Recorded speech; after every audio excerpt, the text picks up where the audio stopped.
can make a difference and bring hope to those in need.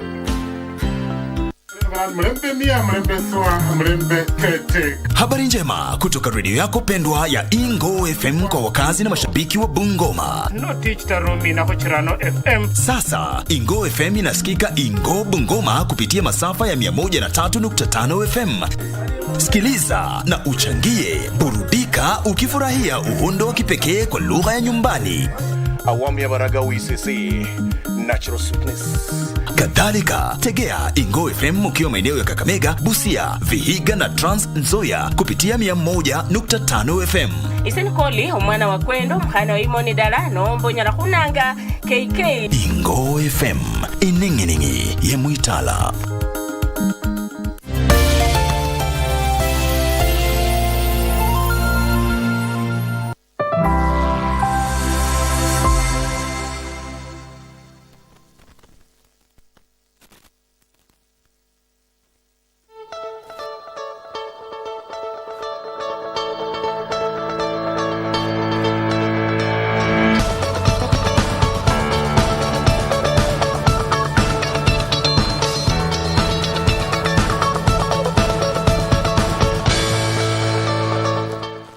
Before we started the show, Mike said that today is the 31st day of January, and we had 95 days in the month of January. That is Mike Migwi. According to me, it is the last day of the month of January. Good morning. Welcome to the program. This is Good Morning Kenya on KBC Channel 1. How are you doing? It's the Wednesday, and if you know it, it's weekend, it's midweek, and that means we have got the viewpoint for you coming up shortly. But before then, later on in the program, we'll be having Shadrach Odime, who is the Principal Secretary, State Department for Labor and Skills Development in the Ministry of Labor and Social Protection. Today, we want to talk about matters labor.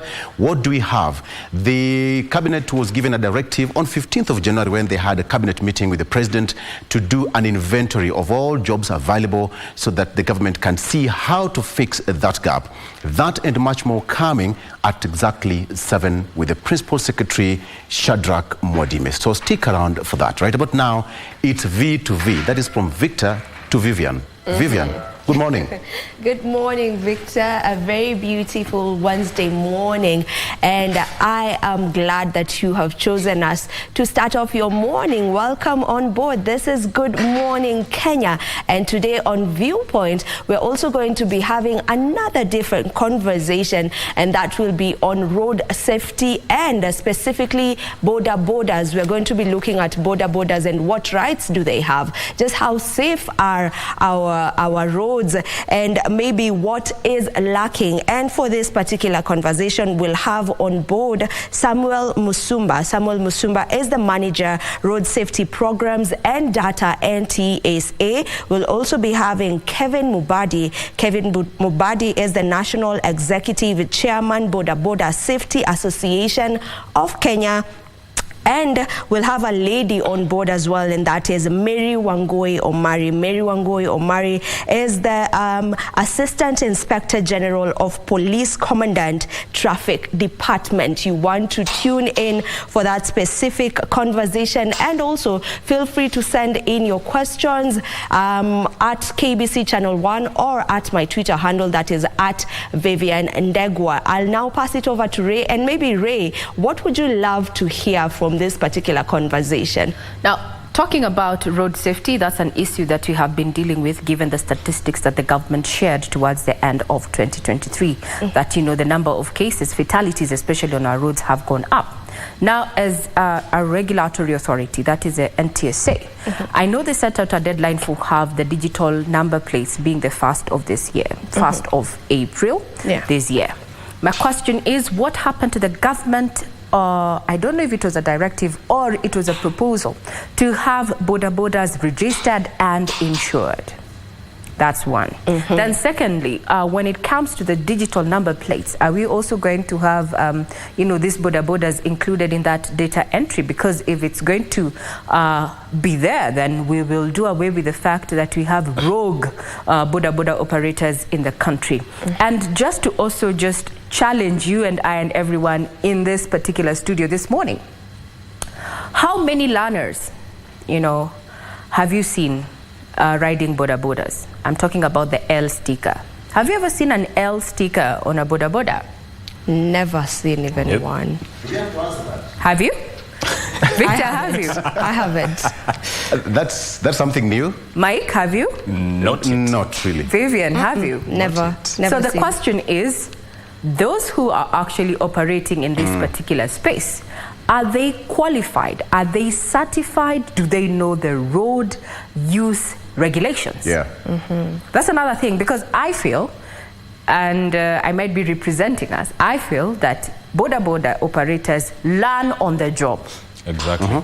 They learn on their job. There's no registry to indicate who is what, doing what, and in the event, whenever there's an accident, you know, right now getting involved in an accident with a boda is almost a near-death experience. Yeah. If not, we have been seeing them. So if this is going to, you know, streamline the sector, well, this is a welcome move. Yeah. And even on that aspect, the aspect of training when it comes to boda driving, riding, you know, the aspect of licensing, driving license comes into the fore, because in rural areas you find that there are many people who own motorcycles, but they do not have a driving license. That is something that you would also want to address and ask questions about how getting licenses can be enforced in those rural areas, because there are so many accidents that have claimed lives and some that have maimed others, maybe for life or not, but yeah, we'll look out for that conversation. Yeah, my name is Mike Migwe, and of course this is Good Morning Kenya. January is over, and as Victor said, it's the 91st day of it's the 31st day of the 90 days of January. What have you achieved so far? But welcome to the program. My name is Mike Migwe. Ray, take it away. Yes, now let's bring you up to speed with those stories that have been making headlines in the last 12 hours. Be sure to check out our various official communication channels, especially on social media, our Twitter handle, at our X handle, that is, at KBC Channel 1. Keep tweeting. Give us your feedback. Mine is at Ray Manyara. Now, President William Ruto has praised Africa as a land of opportunities. The president is in Rome for the Italy-Africa Summit, said the narrative that defined Africa as a continent of disease, hunger, and ignorance has been proven wrong and overtaken by events. The president, at the same time, called for collaboration and partnership with European investors, urging them to consider investing in Africa due to the availability of renewable energy and ready source of labor. While charming the European investors during the European Corporate Council on Africa and the Middle East dinner in Rome, Italy, President William Ruto said Africa was departing from its earlier definition of hunger, disease and ignorance to a land of opportunities. There was a time Africa was profiled as the continent of conflict, disease, poverty, and war. I want to tell you that we have a new definition of Africa. It is the continent of opportunity, great potential, and a great future. The head of state saying what the African continent needs to realize its potential is collaboration with the rest of the world. We are very confident that the resources we have in our continent, if they were complemented by the technologies that we have in this part of the world and the financing that we can all put it together, we can forge a win-win outcome for Europe and Africa, and for Africa and the globe. President Ruto said Africa boasts of renewable energy and the youthful population that he said will become the main source of labor for the rest of the world. Africa has the largest renewable energy assets in the world. Number two, Africa has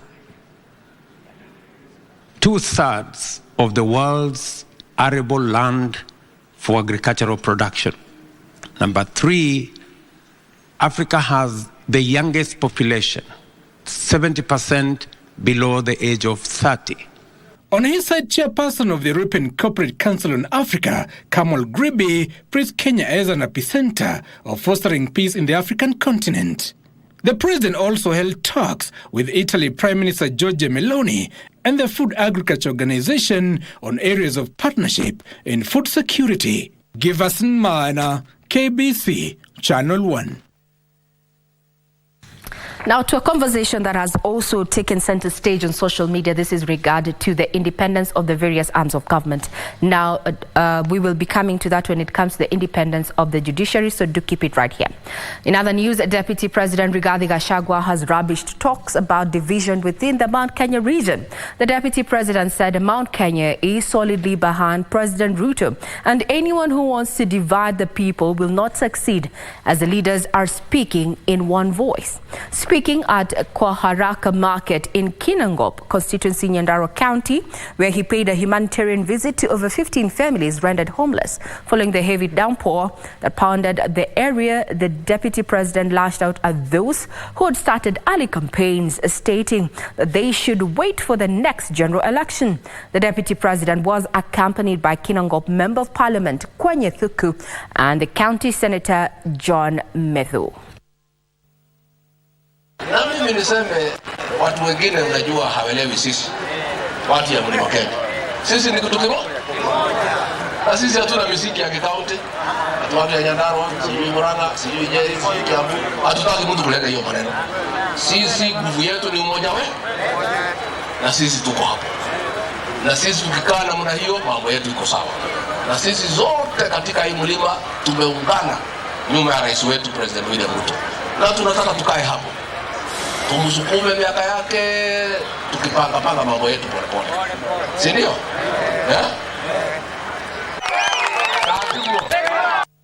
There is no split in the region, or rather there is no split in Mount Kenya. We'll be keeping tabs on the developments within the political circles. Now to the corridors of justice, where the mediation agreement on the disputed 7,100-acre piece of land in Mariakani, Kilifi County, that has been signed on the 2nd of February 2024 has been thrown back to the drawing board. The development comes after the chairs of the two clans one Saturday, killed in cold blood, with the affected clans now living in fear.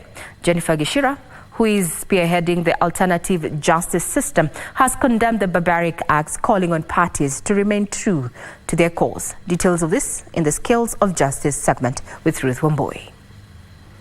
The agreement, because the last time... Barely 4 days to the signing of the agreement by all parties involved in the disputed 7,100-acre piece of land in Mariakani, Kilifi County. And Saturday morning, guns raided, killing and inflicting injuries on residents of the three Mijikenda clans.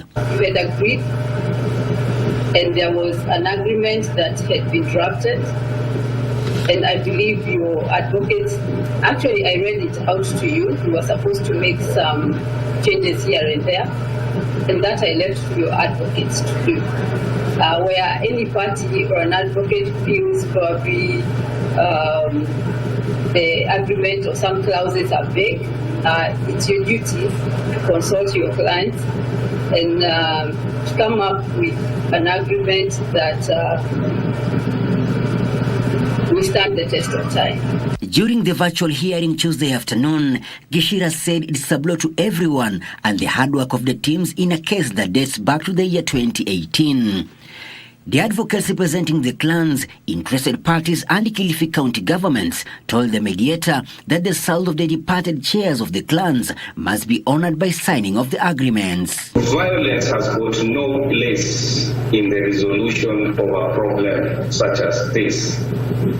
So we condemn in the strongest terms possible those who planned, those who events of Saturday.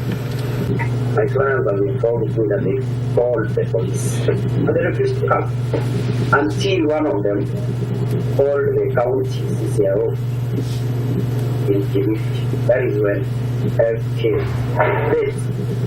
Around 5. Some of them are affected because those events happened to members of their families.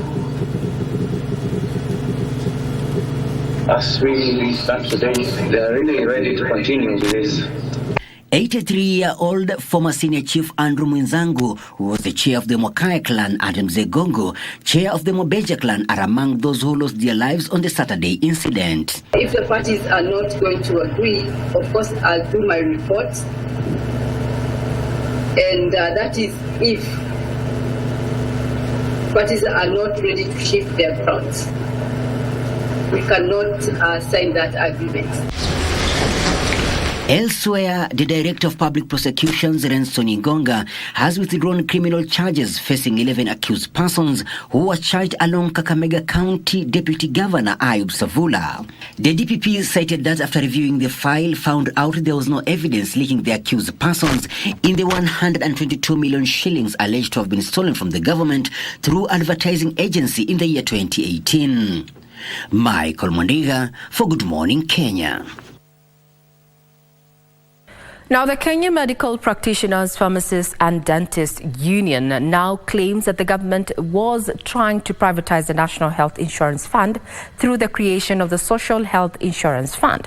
This as CS Susan Nakumisha led a sensitization session on the Social Health Authority at her Afya House office. As the government continues to collect views from Kenyans on the creation of the Social Health Insurance Fund, Doctors Union KMPDU is warning of an impending national crisis. KMPDU's Secretary General Dav Giatela on Tuesday claimed the creation of SHIF will deny a majority of Kenyans access to medical cover.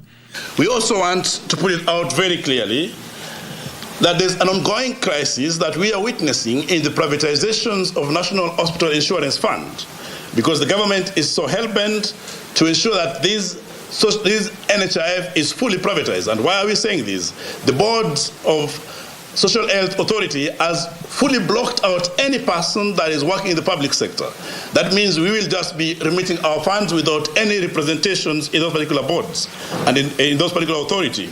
He says doctors will resort to mass action should the government fail to address the issue. We are seeing an eminent problem when all the civil servants, doctors included, and all healthcare workers will not be able to actually access the healthcare that themselves give to the public. And therefore, we are demanding as a union that we will not just watch as our healthcare, our comprehensive access to care is being denied to us.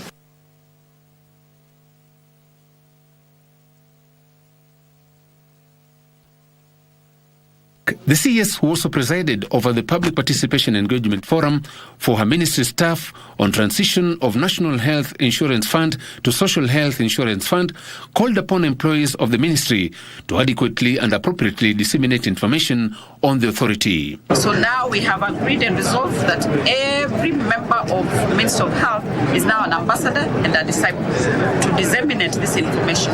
We actually have staff who will be going to the different vernacular stations so that we make sure that every Kenyan is able to access this information in a language that they understand very well. For Channel 1 News, I'm Joseph Wahungu. Now to some interesting news is that the private security guards, add security guards, watchmen if you like, will now have the power to arrest and search citizens suspected to have committed offences should MPs approve proposed regulations. Appearing before the National Assembly Administration and Security Committee, Interior Principal Secretary Raymond Omolo was, however, not explicit on whether the private security guards would be issued with tools and equipment such as handcuffs to make the arrest. Now, the regulations of 2024 currently in the National Assembly seek to have the authority akin to that of the police, but limited to the confines of their workplace. Well, now we'll be keeping tabs on that particular development, especially on the details.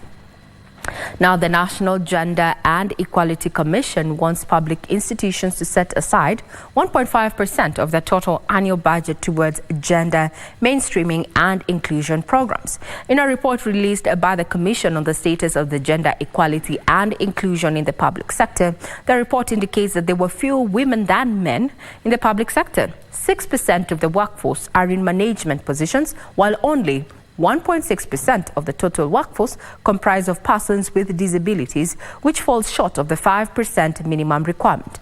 Frederick Pasaya with the details, even as the Commission called for more allocation of resources to independent constitutional officers. The Gender Commission on Tuesday in Nairobi publicized 4 reports, among them Mind the Gap Towards a More Equal Kenya, a National Inclusive Development Framework for Marginalized Communities, Status of Gender Equality and Inclusion in Public Sector, and Gender Mainstreaming for TVETs. The report on the status of gender equality and inclusion in the public sector indicated that 92% of public institutions have implemented the two-gender rule, while only 6% of the workforce in public sector were in job group P and above. Women have been historically marginalized and underrepresented in decision-making processes and political institutions. This is a challenge that we are actively addressing, recognizing that inclusive and diverse leadership is crucial for the advancement of our nation. The report also called for more allocation of funds towards gender mainstreaming programs, with about 23% of ministries and state departments admitting to not having implemented gender-based violence-related policies. I humbly request your office and also Parliament and the National Treasury to reconsider the resource envelopes, not only for NGEC, but for all constitutional commissions. Among the challenges identified were inadequate budgetary allocation, lack of technical capacity, patriarchal institutional culture, negative attitudes and perception on gender inclusion. This sector, however, requires support and investment in setting up and strengthening their systems and programs to improve the status of gender equality and inclusion in the TVET sector and further contribute to closing gender gaps in training and employment. In its recommendation, the report wants increased budgetary allocation, investment in internal capacity, public institutions to take the lead in compliance with constitutional requirements on gender inclusion. Parsai Frederick, Channel 1 News. Thank you. To business, the government is scouting for investors to exploit the coltan minerals which have been discovered in Embu County. Mining Principal Secretary Elijah Mwangi has pledged to support potential investors acquire relevant documentation and information. Cabinet Secretary Salim Vore last week announced that Kenya had discovered its first deposit of valuable mineral coltan, which is used to manufacture electric car batteries, mobile phones, and other electronic devices. Coltan deposit took center stage at a mining sector forum organized by Kenya National Chamber of Commerce and Industry that brought together national and county government officials as well as private sector. Speakers at the forum noted how coltan would fuel Kenya's drive towards green technology. As a business community in Kenya, we want to be the country of choice, especially when it comes to value additional minerals, because that is where the real economy is in terms of exploiting our minerals. Embu County officials are upbeat that the coltan deposits would help positively change the economic fortunes of residents.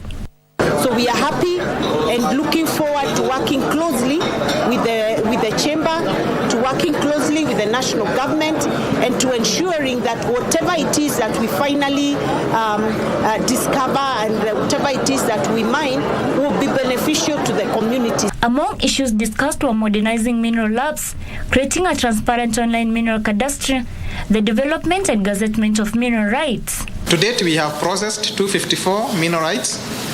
Last week, we were able to, as part of the process of giving the mineral rights, to gazette 6 applications, and therefore this week or next week we shall be giving the first 6 batch of licenses. The government is keen to increase the contribution of mining to the GDP from the current 1% to 10% by, among other, enhancing value addition. Edna Murungi for KBC Channel 1. The wetlands are key ecosystems that contribute to biodiversity, climate mitigation and freshwater availability, and there's a need to raise awareness to reverse their rapid loss and encourage actions to conserve and restore them. Kenya Water Tower Agency's Acting Director for Ecosystem Protection, Rehabilitation and Conservation, Molo Watu, says by employing various initiatives, they have so far rehabilitated over 600,000 hectares of natural forests and recovered at least 200 acres at Chalbi Desert. He was speaking during a media engagement forum ahead of the World Wetlands Day to be commemorated this Friday at Lake Naivasha in Timboroa, Uasin Gishu County. There's a vision to be able to focus on these natural watersheds, water towers. We have been able to rehabilitate about slightly above 500,000, 600,000 hectares of natural forest. We've been able to fence, we have fenced Mau, about 30 kilometers, electric fence. This will help in natural regeneration. And we have challenges from mogoka sellers and also what they call sugarcane, small sellers, because they peel, put in that package, then sell it to the people. Please don't buy a mogoka or maybe sugarcane cut into pieces containing polyethylene paper. If you don't know where you're going, any road will take you there. And that's why previous administrations created Kenya Vision 2030. Kenya Vision 2030 is what tells us generally where we are going. And the idea is that we get together and find solutions together. There's too much complaining going on, too much whining, too much complaining. Not enough ideation, not enough innovation, not enough putting heads together, not enough problem solving. So this initiative is an initiative to solve problems together. As we bring this to a close, let's bring you up to speed with the results of yesterday's round of 16. Bafana, South Africa there squared it out with Morocco, scoring 2-0 for Morocco, carrying the day yesterday, while Mali and Burkina Faso, Mali scored 2 against solitary goal from Burkina Faso, while Senegal and Ivory Coast also ended on a penalty. This game was decided on a penalty where Ivory Coast carried the day, scoring 5 goals against 4 penalties by Senegal. We'll be keeping tabs on what happens in as far as AFCON is concerned. Remember, we are your true sports partner. I'm Regina Manyara. I hand you over to my colleague Victor as he engages his guest this morning. Keen to know is what is the government doing to address the issue of the skills gap locally so that we can be able to tap adequately into the international job market. Do stay tuned for this particular conversation. Over to you, Victor Law. Have a pleasant viewing ahead.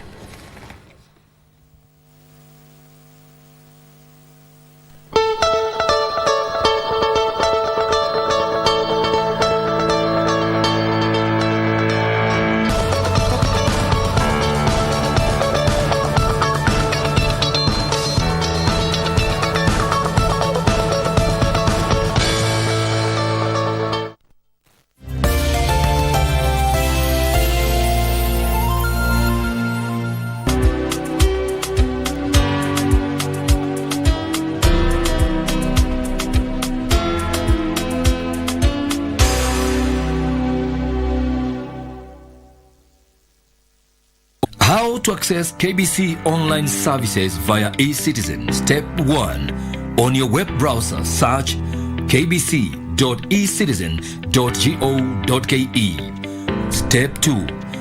Log in using your eCitizen account or create a new eCitizen account and log in. Step 3. Enter your OTP, which will be sent to you via SMS or email. Step 4. Select Matangazo service. Step 5. Read the service instructions. Step 6. Enter your general details. Step 7. Enter your service details and click complete. Step 8. Submit your application and await feedback from eCitizen. Step 9. Click on pay and your payment will be made automatically via M-Pesa and your service will be delivered. Step 10. You will then receive an invoice to confirm your payment. For any assistance, reach us on email ecitizen@kbc.co.ke. Telephone number +254 20 22 41 896. Mamako ikifika kesho jioni kabla hajarudi, Mama Jabali ataanza kuhamia huku for good. What is he doing there? At he wounded? Pete is the only person that I trust right now. Why can't you tell me where you're heading to so that I may catch up with you later? Hapo kwa kinywaji. Hatuwezi pata mtu delivery? Ni ya maziwa peke yake. Kwani who is this guy? You're the one who brought him into our lives. Hii idea ya kuibia mzae shamba. Si ilikuwa idea yako shwali. Sasa niruka. Kwa hivyo ningezalia mwizi. Jen, I don't want this man to continue being in my house. Your house? I didn't know you're back. Anaweza kuwa nakufa hapa. Usho na mtu anakufa na ameshikilia chupa ya pombe. Baba Jeni kuja. Sasa kuingilia kazi ya Mungu.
Welcome to the program. Karibu sana. It's now 5 minutes past 7 a.m. We want to take a look at what we have in our program today. On The Viewpoint, we want to talk about matters to do with the labor.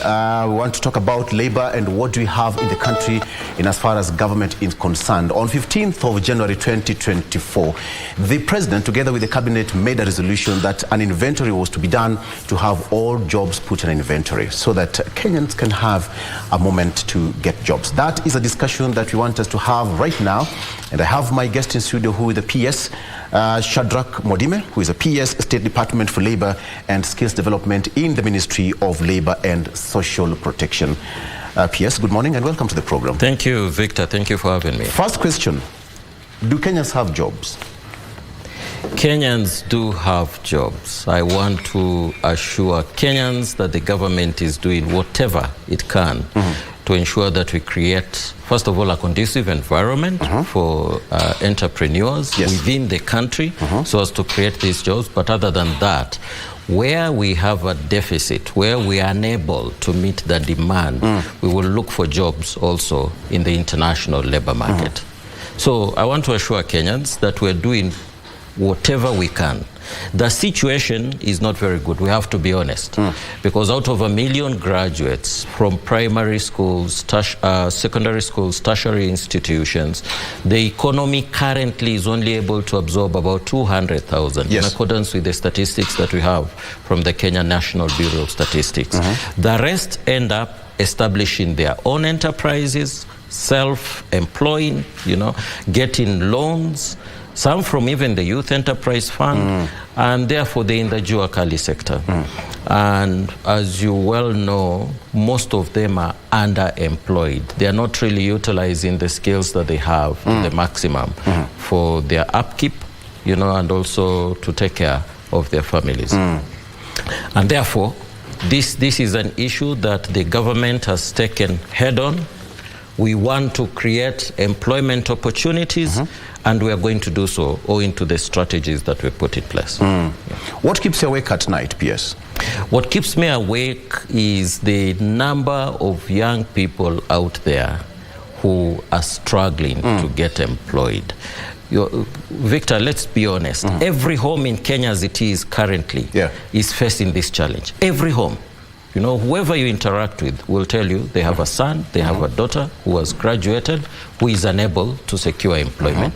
that keeps me awake at night. Yeah.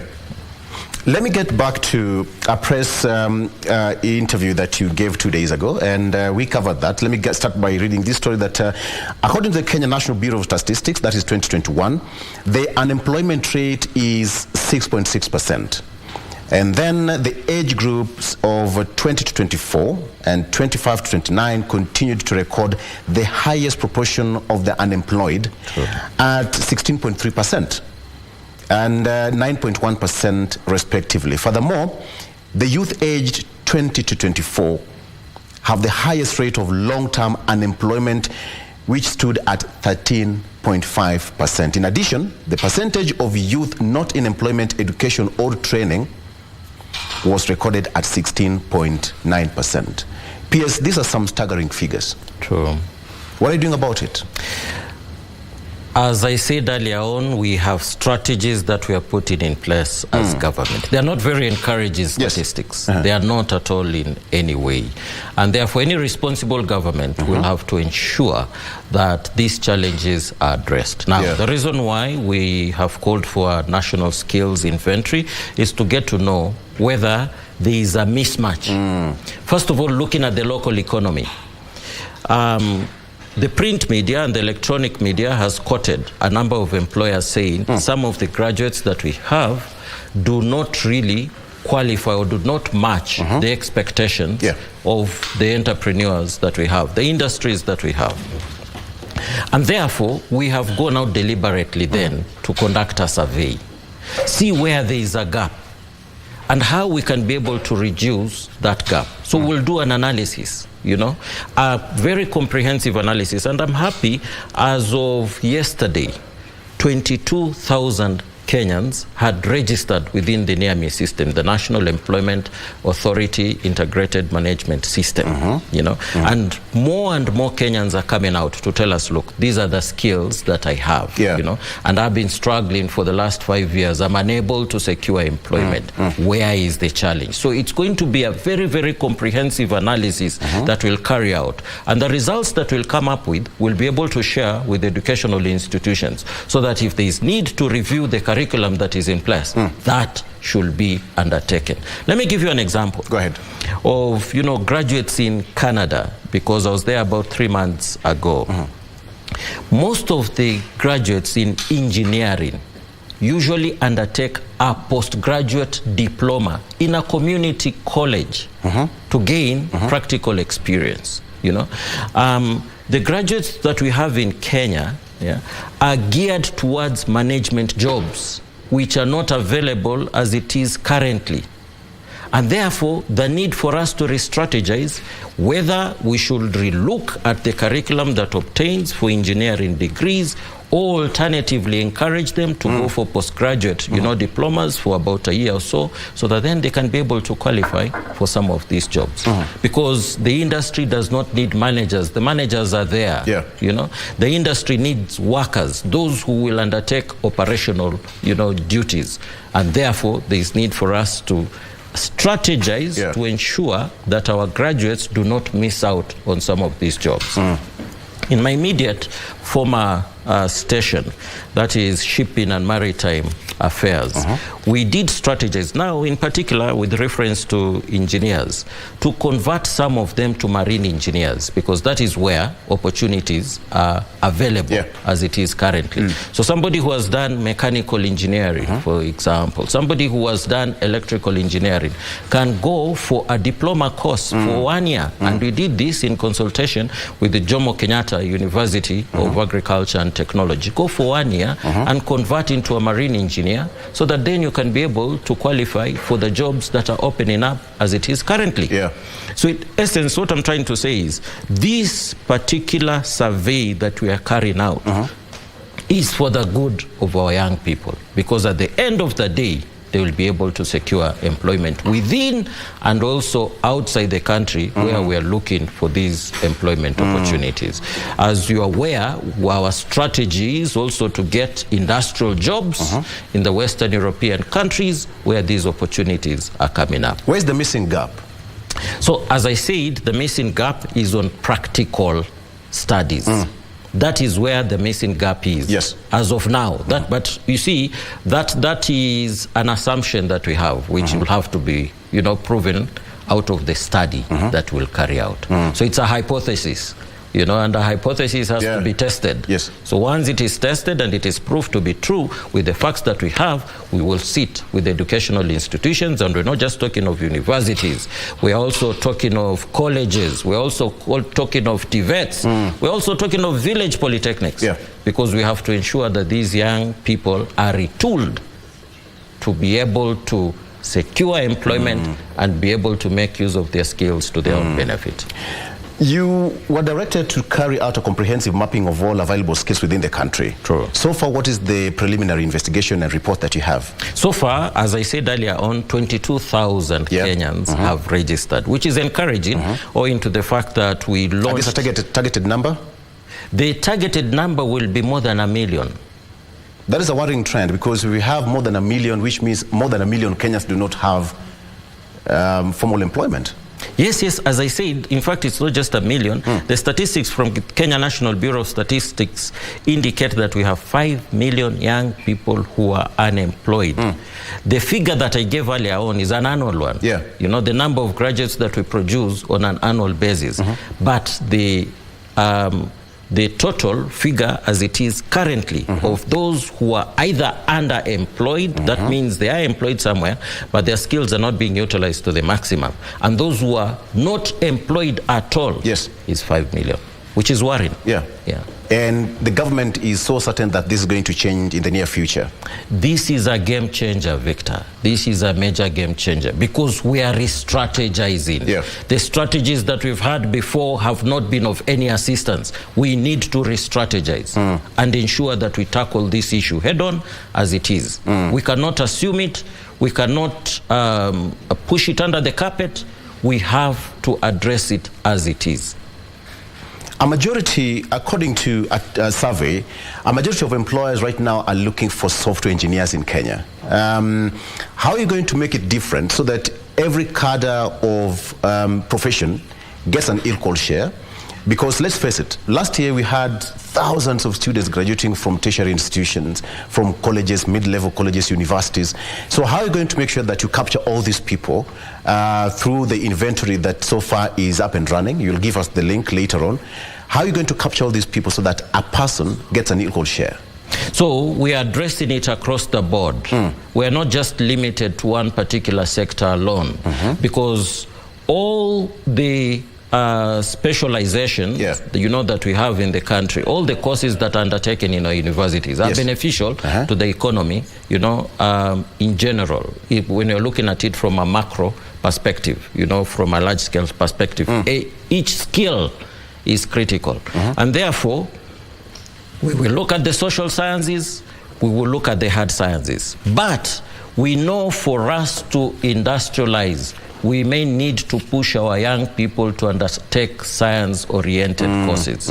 It is inevitable, and therefore there will be some focus in that particular area, because the number of graduates that we've produced in humanities also are more than the ones we've produced in hard sciences, and therefore there's need for us to encourage our young people right from primary school also to realize that if our economy is going to be industrialized, if it's going to expand, if we are going to convert into a first world economy, we may need to put a lot of focus on science-related studies, because that is the only way we'll be able to exploit the resources that we have. And indeed, Africa's resource base is big, it's immense. Even our own local, resource base as a country, it's big.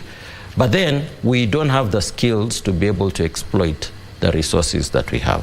So what I'm trying to say is it will be across the board, although there will be a bias towards science-related courses, so that then we can be able to industrialize our economy. Yes, who do we blame? Kenyans do not have skills. Jobs are available. Where did the rain start beating us? Our curriculum, our education, system. And that is the reason why when the Kenya Kwanza administration came into power, the first thing they did was to relook at our curriculum, to relook at our education system and see where there is a mismatch so that we can address it. So it's about our curriculum. It is. It is obviously about our curriculum. So who are you going to give priority? The youth or everybody across board? No, of course it has to be the youth, because 65% of our population is comprised of the youth. The focus as it is now is the youth. Those who are affected by unemployment, as you've read the statistics, it's the youth. So our focus will have to be purely on the youth. They are the majority in our country in terms of the population that obtains in Kenya. Yeah. So our focus is purely on the youth. How are you going to do the vetting to give everybody a placement once an inventory is done? Okay, so as I said, we're not limiting ourselves to job opportunities in Kenya alone. We want to encourage our young people to be adventurous, to go out there, you know, and capitalize on the opportunities that are opening up in the Western European countries. Why are opportunities opening up, you know, in these countries, both Western European countries and Eastern European countries and also the Gulf countries? It's because they have an aging population. Their average age is 45 years. Their population is aging, there's no question about it. Yes.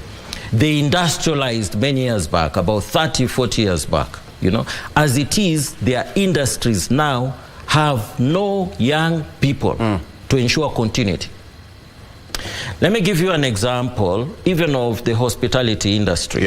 Because I had a discussion with the German ambassador on Monday when we had a workshop on the roadmap towards signing a bilateral labor agreement with Germany. And we're intending to have it signed possibly in June, where we're going to secure about 250,000 jobs for young people.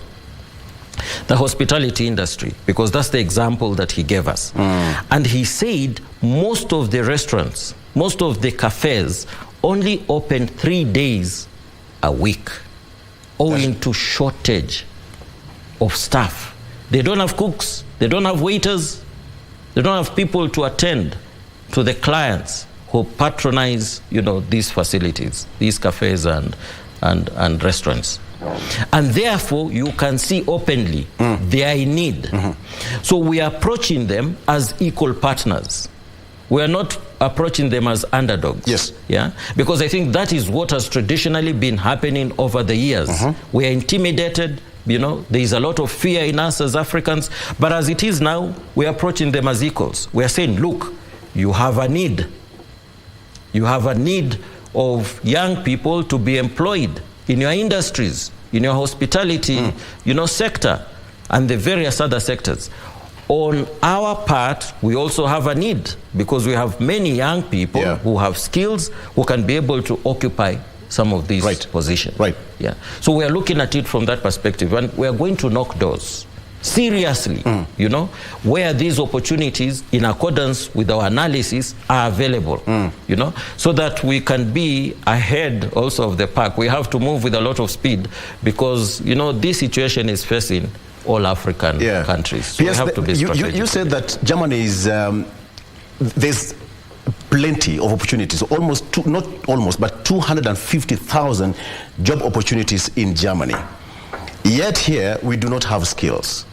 How are we going to tilt that? Yeah, so as I said, we are looking at the situation across the board. All right. It is not true that we don't have skills completely, altogether.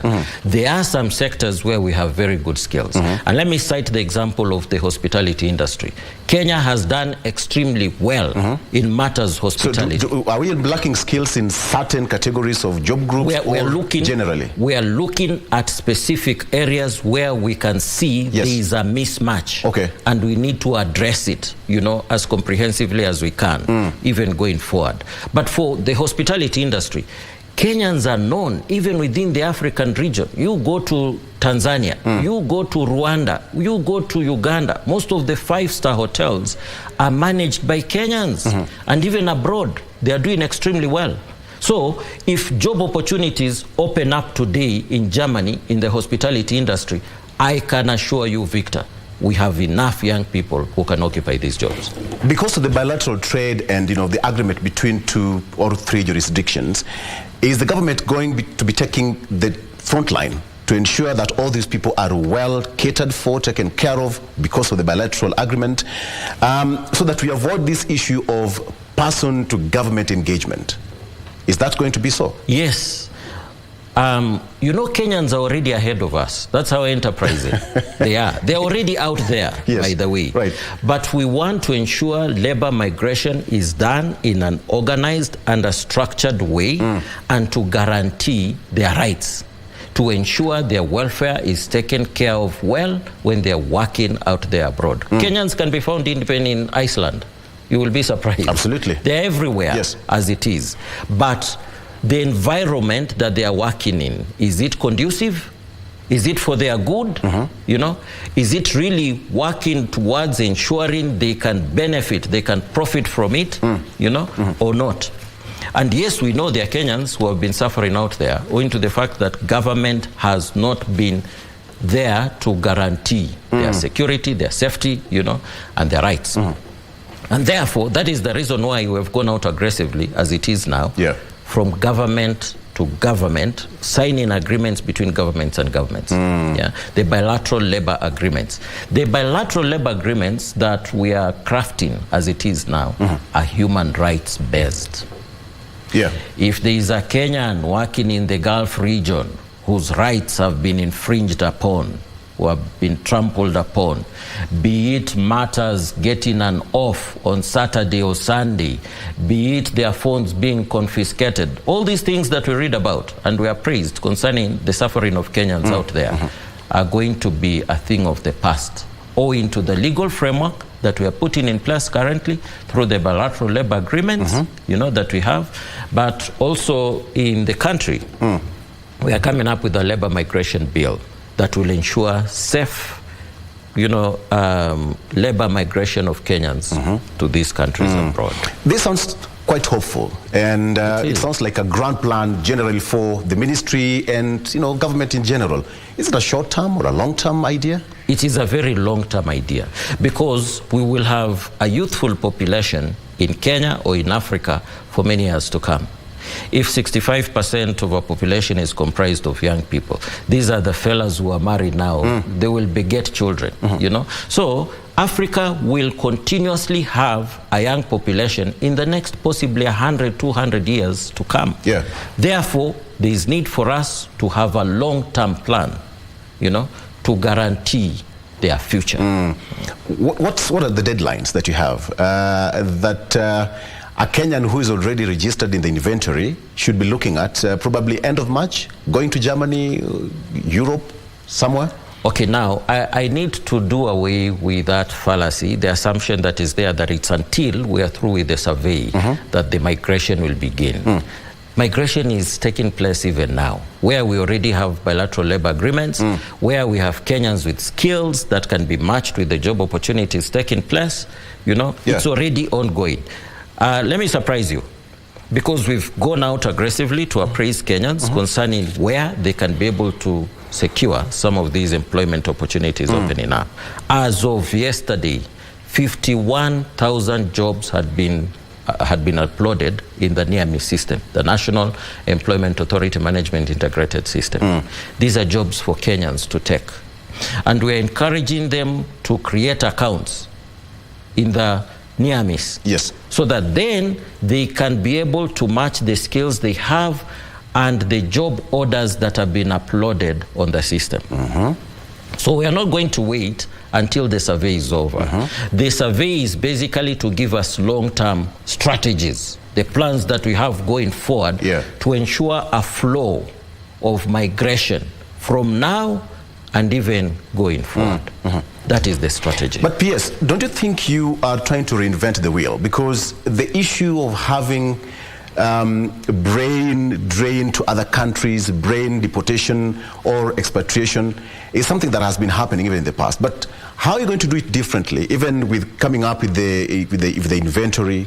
How are you going to make it different? That Kenyans are going to get it so easy to get jobs abroad, as opposed to what used to be happening in the past? Let me do away with the fallacy that has been there, and you've talked about it, that there's going to be brain drain.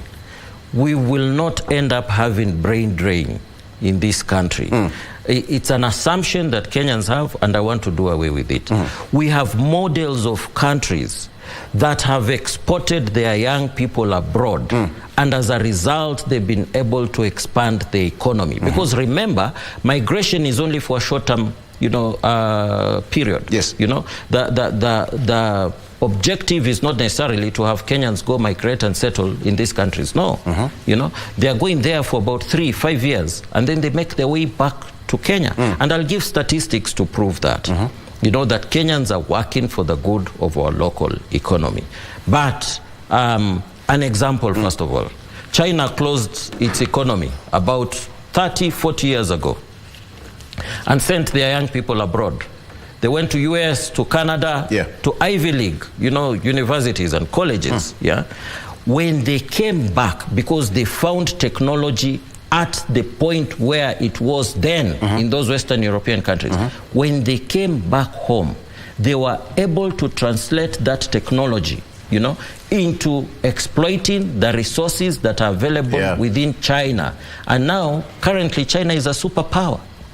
China is able to produce everything that the Western European countries were producing before.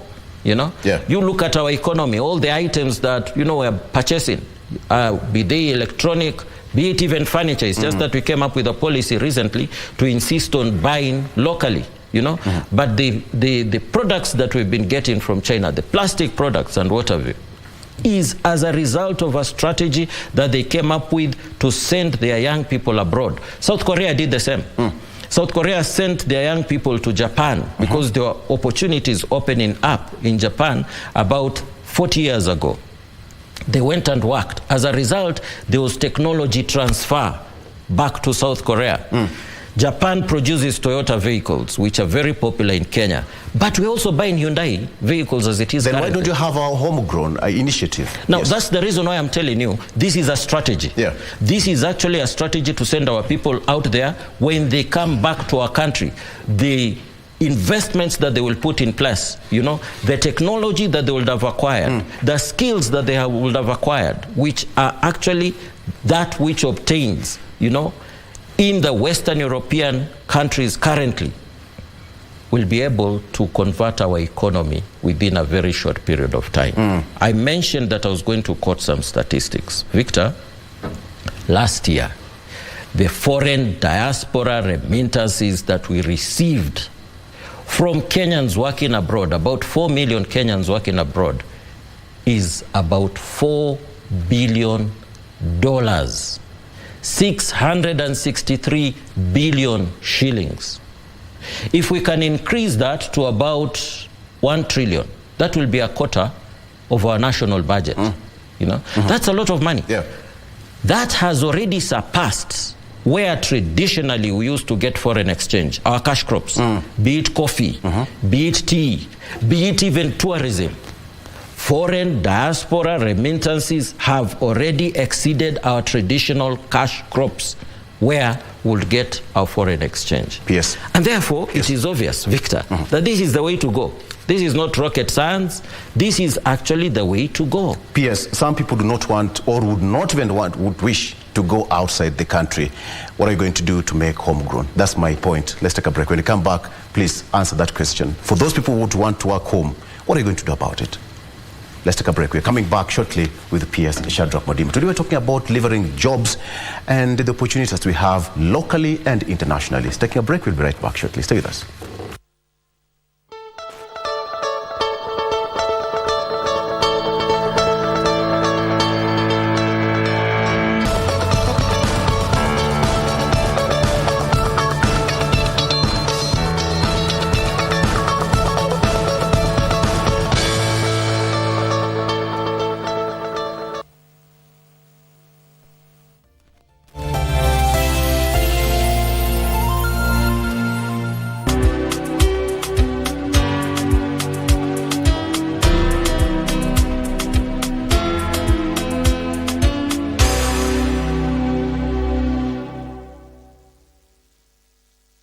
Are you a talented artist? Or are you passionate about a topic you want to discuss? But money can be very hard to find for an upcoming artist. Don't worry, Studio Mashinani has got your back.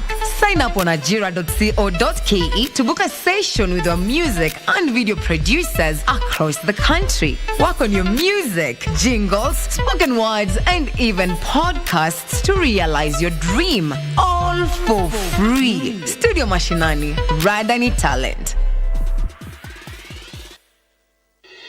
The East African community is one of the most integrated regional blocs in the world.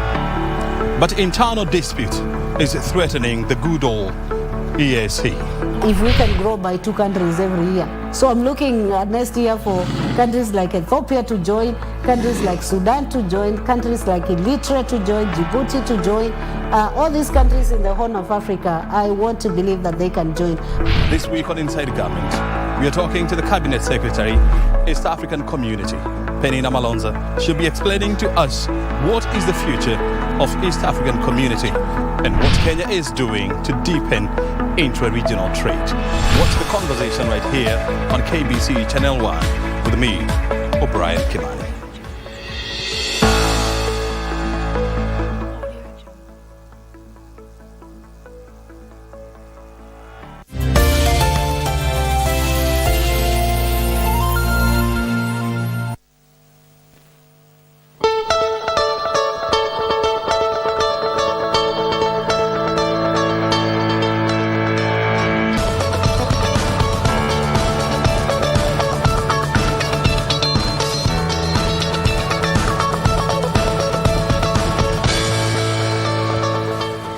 The person who is responsible for your job opportunity is here with me in studio. Shadrach Modime, who is a PS for Labour in the Ministry of Labour and Social Protection, answering your questions. Please talk to us on our social media handles at KBC, at Victor Olo, and we'll be taking a look at some of your questions and responses at the tail end of this debate.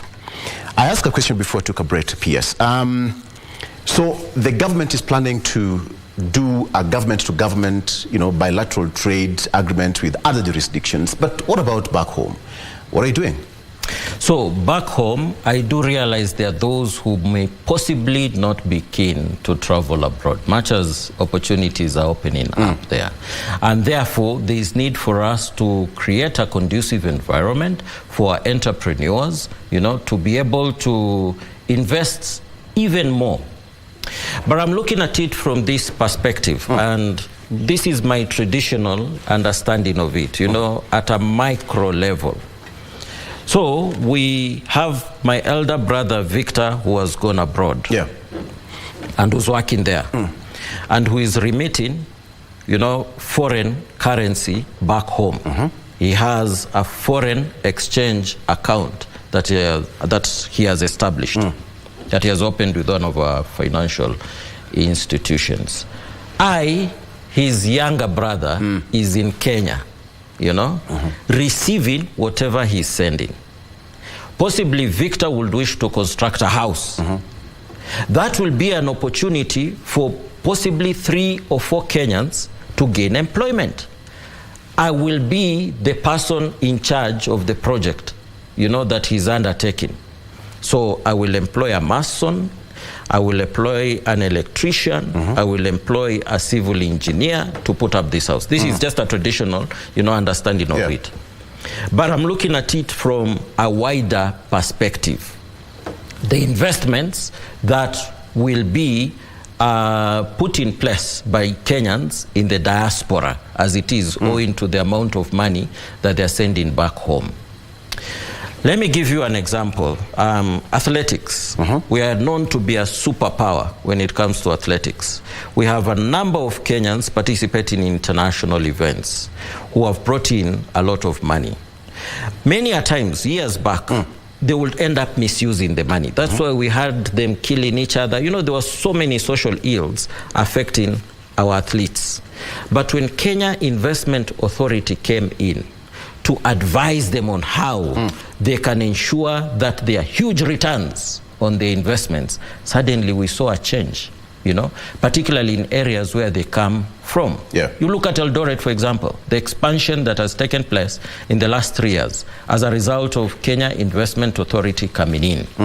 So from a large-scale perspective, in essence, what I'm trying to say is we will put in place structures to ensure Kenyans who are earning a lot of money out there can then be able to invest wisely in the country for their own benefit and also to create employment for other Kenyans who don't want to travel abroad. But I do realize that there is need also to ensure a conducive environment for our entrepreneurs. There's no question about it. Victor, there's no policy that will come up with, no law that will come up with without involving stakeholders. The Constitution, the current Constitution does not allow for that to happen. And therefore, the approach that we are taking currently is to sit with stakeholders, to sit with entrepreneurs, to sit with those who have established industries, so that they can appraise us as to where they see gaps, where they see issues that we need to address together.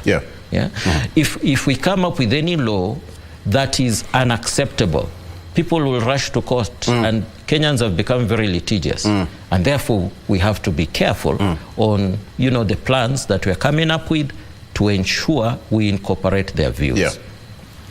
10 years ago, 15 years ago, I think the government that was in place, the administration that was in place, came up with the Vision 2030. And it came up with various pillars. And it came up with a roadmap, the milestones that we need to achieve every 5 years, you know, to ensure that we get there. That plan has not been shelved. It's still in operation. And therefore, our hope and prayer is that we'll become a middle-income country by the year 2030. And indeed, we have already entered the lower middle-income category as it is now. The number of those who are in the middle-income, you know, category has continuously been improving, has been increasing, sorry. And therefore, in essence, what I'm trying to say is this. Have we shelved plans that have been in place to give space to industries to expand? No, we haven't. Are the plans still in place? Yes. Are they still being implemented? Yes. Are we continuously consulting with industrial players? Yes. All right. We haven't stopped that yet. And therefore, I want to assure Kenyans and to give them hope that the economy within will continuously expand as a result of the plans and the policies that we have in place, but we will also do it, you know, with our plans that we have concerning Kenyans working in the diaspora and investing back home. Yes, let me give you a survey which was done by FKE. A survey which was done by FKE, that's the Federation of Kenyan Employees, said that the Federation had a preliminary survey which showed that 70,000 Kenyans have lost jobs over the last 1 year. That is the year 2022-2023, and have lost jobs over the last 1 year, and more are at risk of losing their employment as employees consider more job cuts. That is because of the Finance Act of 2023. What are you saying about that? Ministry of Finance is having open discussions with the FKE. That I can assure you. If the Finance Act is not going to work in favor of our local entrepreneurs, you know, we will sit together and agree on the way forward. As it is now, the Finance Act for financial year 2024-2025 is under discussion. It's subjected to stakeholders, including FKE itself, you know, including employees, including trade unions, literally all stakeholders. Ministry of Finance undertook field trips in November and December. I can say that with authority because I chair one of the sectors. And we went out to all the counties to consult the local people, wananchi.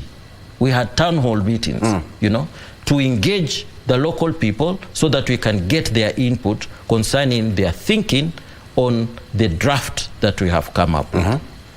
The same will be done also with employers, all the employers, literally all stakeholders. We don't want to end up with the situation that obtained before, where a law is passed and it is challenged in court because it has not been subjected to stakeholders. So let me assure FKE, let me assure Kenyans, let me assure everybody who matters when it comes to the finance bill, they will be consulted. They will be consulted. We are in a new devolved kind of units, counties.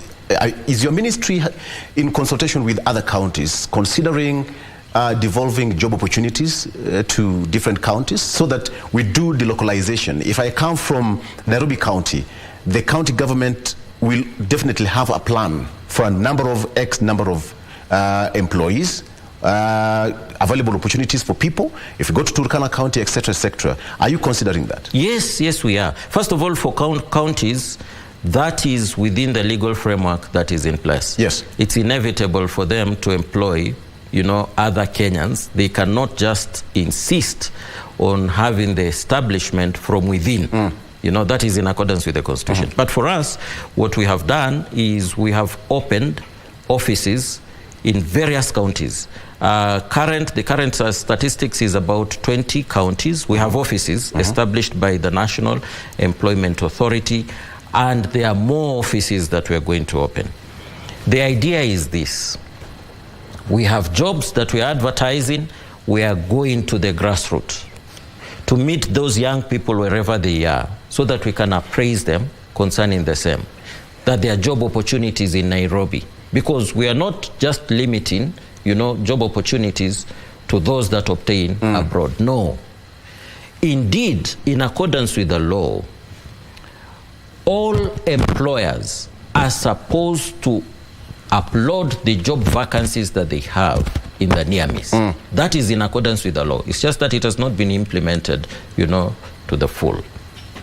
So therefore, we are in Turkana. We are praising them concerning job opportunities that are available in Mombasa. Yes. Yes. So as to create that sense of, unity in Kenya. We are building a nation. We've been building a nation, and we will continue, doing it for some period of time.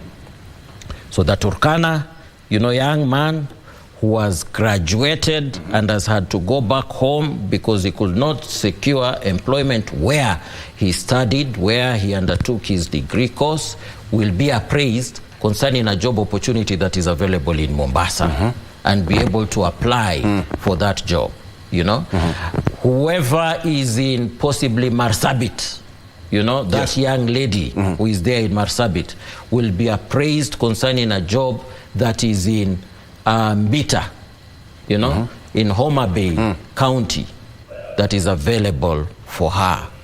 So when we do that, we will ensure that we build our nation, make it one, and also ensure that these job opportunities are available to Kenyans in whichever corner of the country they are. Yeah. When you talk about job opportunities, a majority of Kenyans are now closing shop either because of tax, geopolitical situations we have across the globe. So how is it going to change? Because when you talk about job opportunities, many people are now closing shop, PS. This is a worrying trend. How are you going to salvage the situation and give hope to these people who already had jobs, but the high cost of doing business, high taxes of doing business, double taxation is driving them off and making them to close shops? First of all, let me do away again with that fallacy that Kenyans are the most highly taxed in the world. It is not true. There are comparative studies that have been undertaken concerning the same. Yeah, and this is, I think, a notion that has been selling for quite a number of years. It is not true.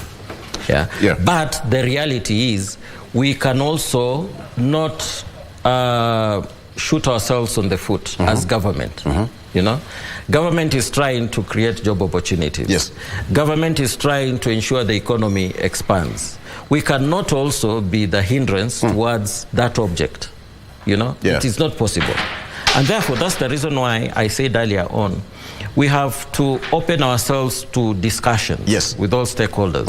Whoever is complaining that the tax rate is extremely high, possibly in the Jua Kali sector, we'll give him a hearing. We need to give him a hearing because our object is to ensure the standard of living of Kenyans improve.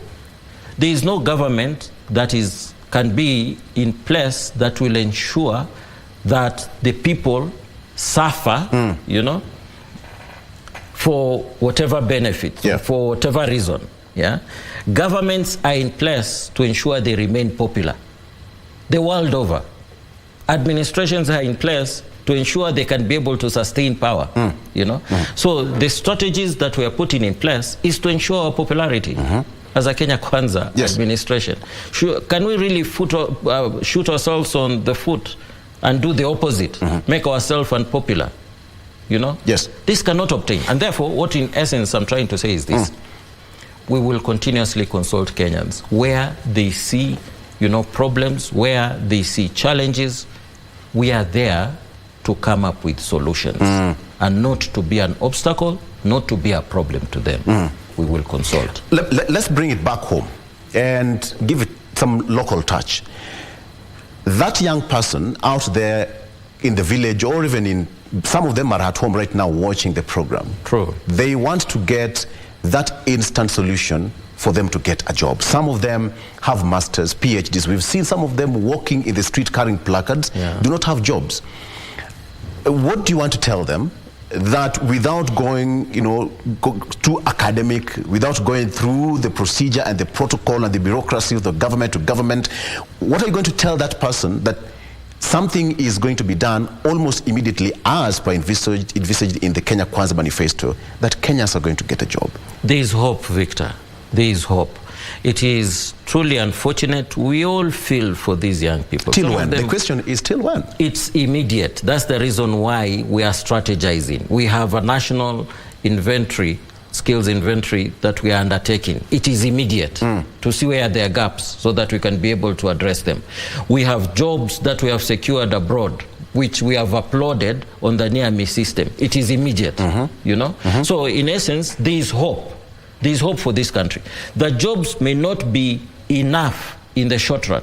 By the way, even citing the example that I gave earlier on concerning Germany, the 250,000 jobs are our, piece of the pie that we are trying to secure. But the German ambassador told us that there are 2 million jobs available in Germany alone. So if you're talking of 2 million in Germany, how about the neighboring countries? Because they are facing the same demographic problem that Germany is facing. I think it's upon government to take responsibility and secure these employment opportunities for our young people. And as I said, they are short term. You're going to work there for 3-5 years, then you'll make your way back. So short term, yes, there are job orders that have been uploaded. They may not be enough. But as a long-term solution, we are knocking doors and aggressively. We will sign BLS. We have 19 draft BLS that we have come up with within 1 year as a State Department of Labor and Skills Development. We have a draft BLA with Serbia. We have one with Russia. We have another one with UK, because the one that we have is geared towards employment of medical staff alone. But the opportunity is opening up in United Kingdom, our traditional partner, in the agriculture sector, in the industry sector. They're opening up. Canada, as it is, some of them fear, some of the Canadian citizens fear working in regions near the north where it is extremely cold. Kenyans are hardy. So long as an opportunity opens up, they will be able to work in those countries. So we have 19 BLAs, draft BLAs, that we have ready, and we are pushing the governments that we want to sign those BLAs with to have them, approved. And signed. Have you heard of this statement? Don't call us, we'll call you. Yes, of course. Have you faced it before? Of course. Somewhere along the line. Don't call us, we will call you. Yes. A majority of Kenyans suffer that because you walk into a boardroom where a panelist doing an interview, you'll be told, how many years of experience do you have? Someone graduated from university last year with masters, with a degree or something, but because of lack of experience, that person will not get a job. True. How are we going to change that to the betterment of that person who does not have an experience, but have credible and good papers? Now, again, both short-term and long-term. Short-term, the Public Service Commission is absorbing a number of these young people to undertake internship in government ministries and also parastatals. Some of them are looking for jobs. Yes, they're looking for jobs, but as you said, the biggest hindrance is experience. That is where we have a challenge. So if this young man will be able to work for 1 year with the Kenya Maritime Authority, he's a marine engineer, he will gain the experience required. We will possibly look for sea time for him, in one of the international shipping companies, so that he can be employable not only in Kenya but also abroad. That is what we are doing in the short term, and hopefully it will be able to address the problem, But in the long run, what is required is skills and experience. Where those skills are wanting, and we have undertaken a national skills inventory, and we have realized where there are gaps, we will be able to address those gaps in the long run, hopefully in the next 1 or 2 years, so that Kenyans become as employable as they can. P.S., you've talked so much about abroad, national inventory, skills inventory. You talked much about, looking for jobs abroad. And BLAs are still, 19 of them are still in, somewhere waiting to be signed. But what about locally? Yes. I would like you to get me that, serious, discussion about local intervention, so that we have our own. You come from campus, you have a year also without a job, but I'm assured by the government that I'm going to get a job locally. So locally, as I said earlier on, I actually did mention, the object is to ensure we create a conducive environment for entrepreneurs. I did mention that the resource base in this country is extremely high. What is missing is just capital, that needs to be injected for us to exploit the resources that we have. I was talking to Moi University students the other day, and they invited me for their open day, and we were looking at the resource base, the way it is, and what they can be able to do, particularly those who have undertaken science-related, courses, what they can do to be self-employed and also to be able to exploit our local resources. As it is now, the world is going electric. We are doing away with being dependent on fossil fuel, because of matters climate change. So the world is going electric. Electric buses, electric vehicles, electric motorcycles. Where is electric energy stored? It's stored in batteries, isn't it? What are batteries made of? Lithium is one of the elements that makes batteries. Where is lithium found? Lithium is found in Africa. Can we be strategic enough, if the world is going electric? Saudi Arabia and the Gulf countries were able to industrialize by making use of the fossil fuel, the reserves that they had on fossil fuel. That's how they became a first world. If we have lithium in Kenya, we have lithium in Africa, we have lithium in DRC, can we make use of it for the good of our economies going forward, because the world is going to be dependent on batteries? Let me give you another appropriate example. We have the sun shining in Africa from early morning until late in the evening. Must we be dependent on hydro energy?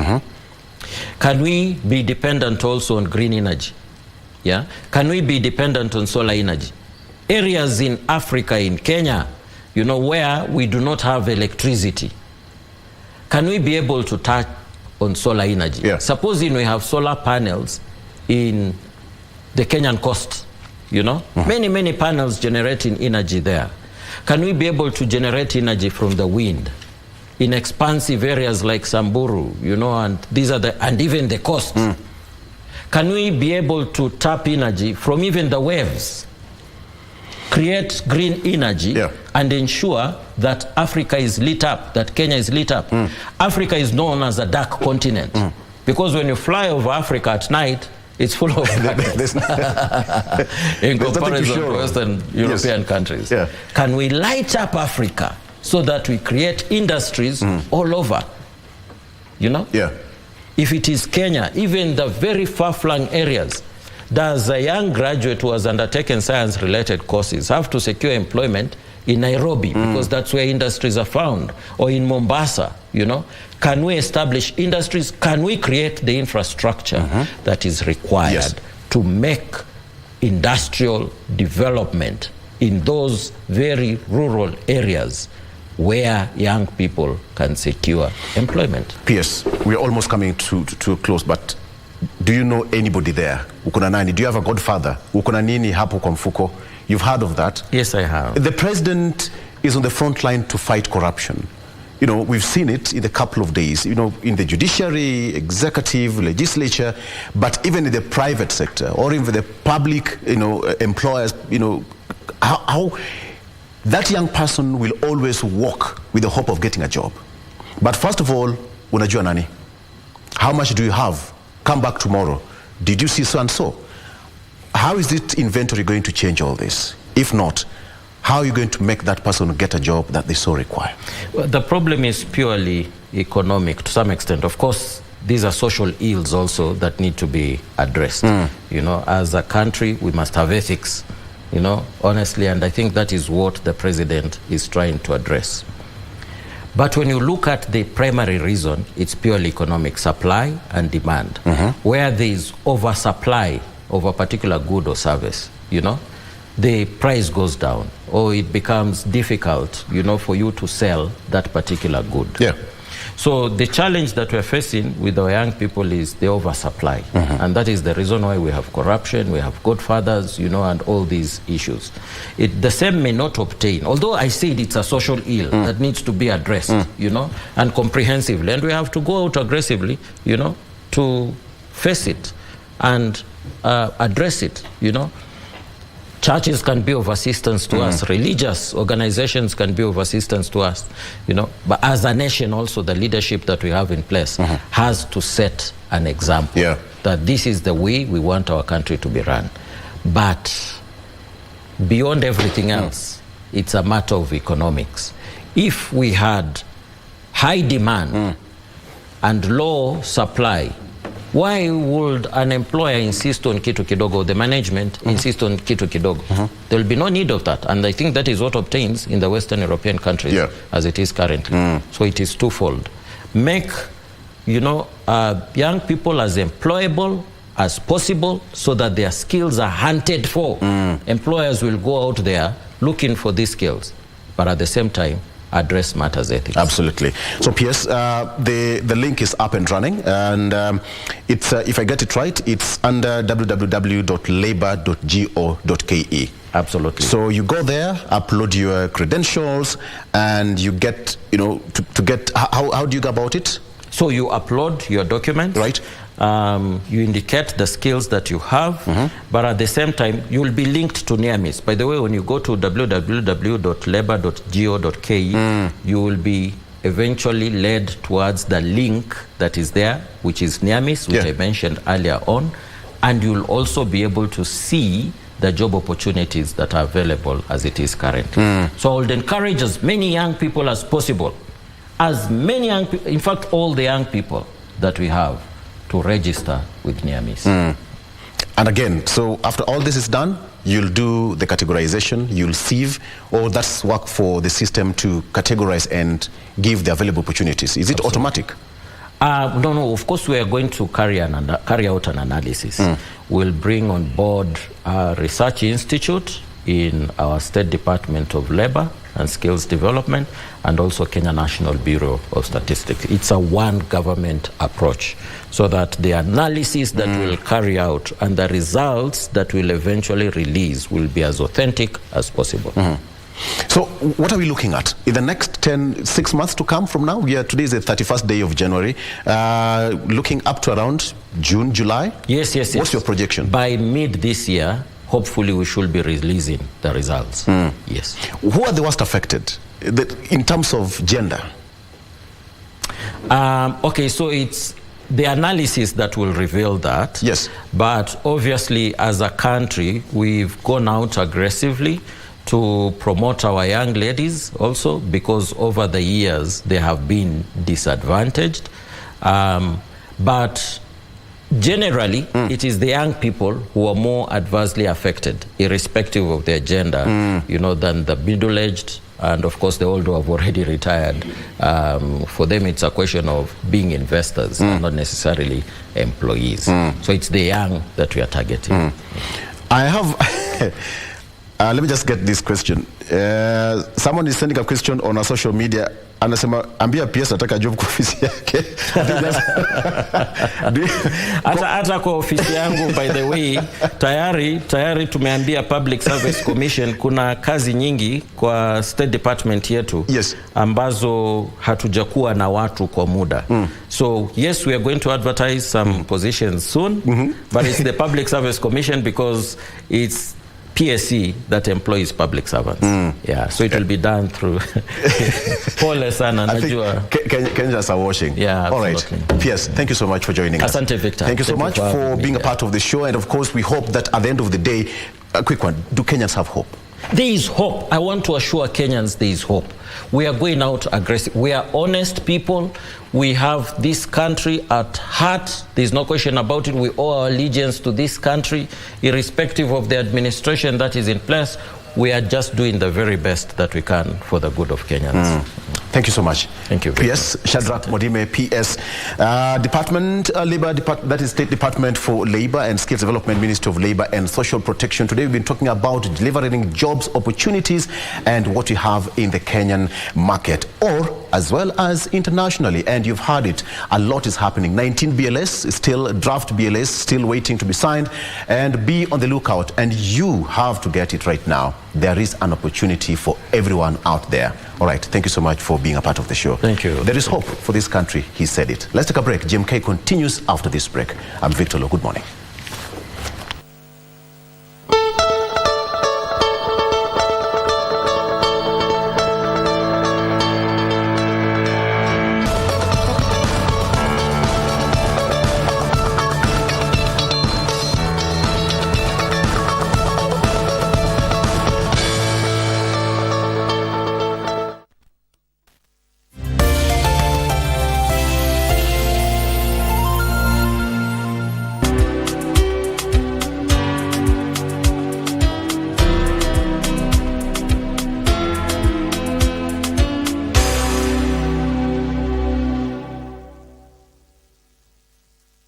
Foreign diaspora remittances versus traditional foreign exchange honors.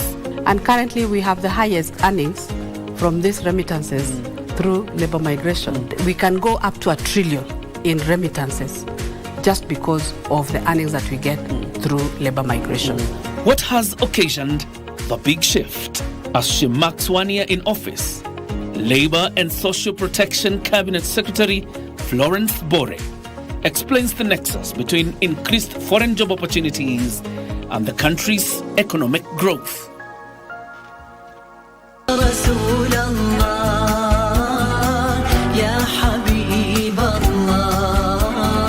Mtoto wangu, pindi unapokuwa unazungumza, basi ongea na sauti ambayo kwamba ni ya kiupole kabisa, usipige mayowe.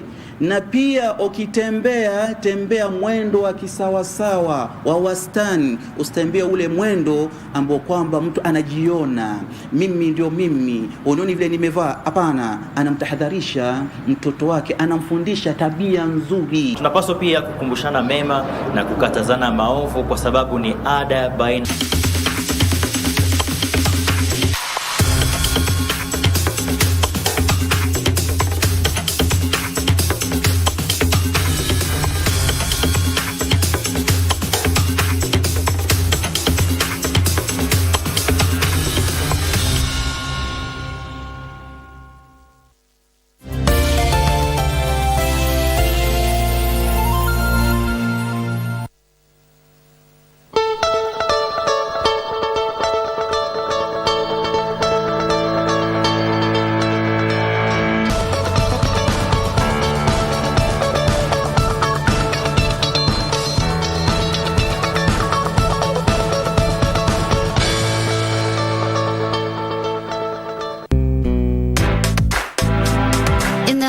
Of the Korogosha slums, a remarkable journey of hope and transformation unfolds. This is the inspiring story of the Mng'aro Mtaani Foundation and its visionary founder, Torres Sam Omo. I am the founder of Mng'aro Mtaani. Mng'aro Mtaani was founded in the year 2010 through a dream And also after passing through a lot. It all began with a young boy's dream. Torres, a product of these very streets, aspired to do something extraordinary, something that would touch the lives of his fellow residents in a meaningful way.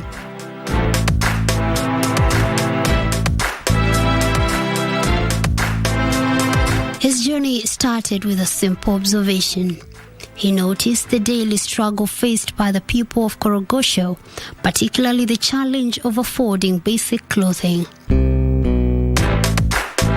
Being in a situation that I have only one cloth, wearing it daily, going with it in the church, being that sometimes I could love to look decent, but sometimes I didn't have something to put on.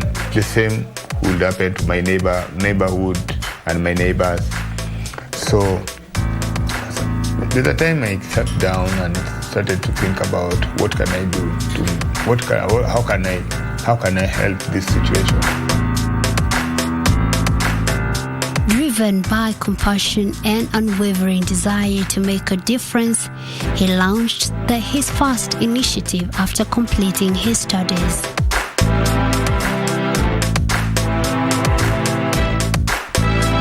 The core idea behind this initiative was simple yet powerful. They would collect gently used clothing from those who had more than they needed and distributed them to those who had too little. It may have started as a simple idea, but it quickly gained momentum, providing much-needed clothing to families and individuals who could not afford new garments. But the Mng'aro Mtaani Foundation does not stop at clothing. As Torres and his dedicated team witnessed the impact they were making, they realized there was much more they could do. Mimi nasalimia watu wote wametusaidia na hii vitu, waambie tuko sawa. Wametusaidia sana. They extended the initiatives to address various pressing needs within the community, such as menstrual hygiene support for young girls and essential assistance for the elderly.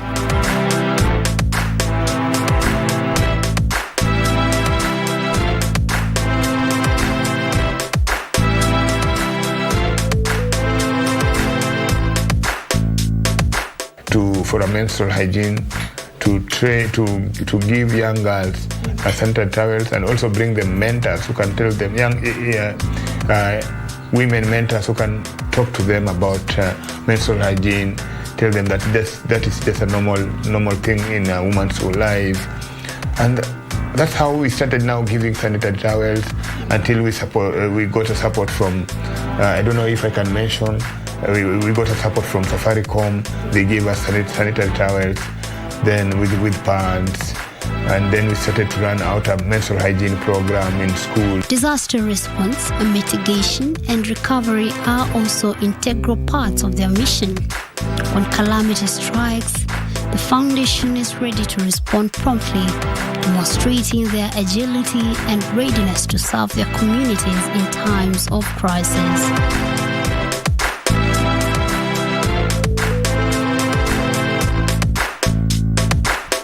There's also disaster response. There's a time Kibera was on fire, so we had little clothes in our store. So we made a call and we received several clothes and some good donations. We took them to Kibera, and then that's when now we started doing a disaster response. Through disaster response, we also went to that place is called Solai. You remember the tragic that happened in Solai? We managed to collect like 2 trucks of clothes, then we took them there just to stand with the Solai victims. One of the most compelling initiatives is the Boxer Boys campaign, which acknowledges the unique challenges faced by the young boys today. This campaign provides them with essential items and support, emphasizing the importance of uplifting the boy child to build a brighter future for all. We have a mentorship program that runs into schools, and this one cuts across. But we have a challenge with the boys because most of the people that are supporting us, most of their focus is on young women, and the boys have been left behind. As much as we're saying that no man should be left behind, the boy child is really suffering, and we would love to bring on to attention that the boy child should be taken care of, because if we empower more men, more women who will marry these beautiful women with skills. Beyond material support, the foundation organizes various activities for the youth, including sports events and mentorship programs. These initiatives offer not only opportunities for personal growth, but also a sense of community and belonging. We also have sports in Mungaro Mtaani. And how does sports work? Every year we have a tournament. It's like a super cup, whereby we have a program that we want. Maybe it's like a theme, or we want to bring young people together, and no one is left behind. What a man can do, a woman can do, a girl can do. So we bring a mixed tournament whereby we have 3 boys and 3 girls, or 4 girls and 3 girls, depending on how your team want to play. Taurus and the Mungaro Mtaani Foundation are real-life heroes. They stand as a testament to the belief that one person's determination and compassion can create a ripple of positive change within a community.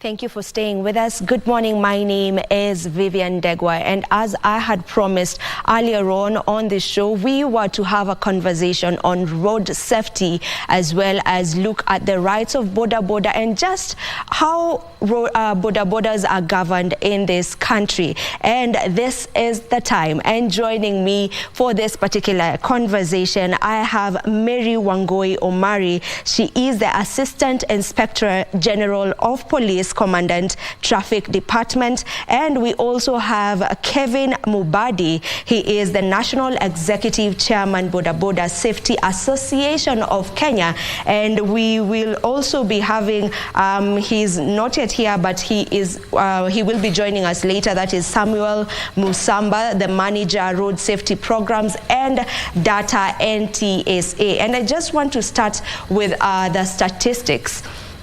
And according to the 2023 Economic Survey, 4,690 deaths were reported on our roads in 2022 compared to 4,579 in 2021. That was an increase. And just this year, the first week of January, we had 84 lives claimed by road accidents. So if I may just pose this question to you, Madam Mary, maybe what are the statistics right now as we speak, and where are we going wrong? Why are we having such huge numbers when it comes to accidents? Madam Mary. Thank you very much. This year, we have lost from 1st January to yesterday, last night, we had lost 379 people. Last year, same period, we had lost 375, and 959 sustained serious injuries, and 792 slight injuries. Yes, that's where we are. So there's an increase still? There's an increase. There's an increase. About 1% only. Yeah, yes. but where is the problem? You know, is it that we don't have safe drivers on our roads? Is it that our roads are the ones that are not safe? Is it that we don't have vehicles that are, you know, safe on our roads? Where is the problem? I can say the problem is our drivers, all the road users, because most of the accidents, actually about 86 to 90%, can be attributed to human behavior. So it is about our behaviors on the road. Maybe you are a driver, motorcyclist, pedestrian, and you will see that you find that most of the victims are pedestrians. So it's about, like for example, this year we have lost 159 pedestrians. So it's about our behavior on the road. Yes. It's about our behavior on the road. And if I may just come to you, Kevin, you are the National Executive Chairman, Boda Boda Association of Kenya. Maybe if you may tell us, what is the leading cause of accidents, specifically Boda Boda accidents? Thank you so much. I think the problem with our riders, where the challenge is speed riding, overspeeding. And most of our members, they don't have riding skills.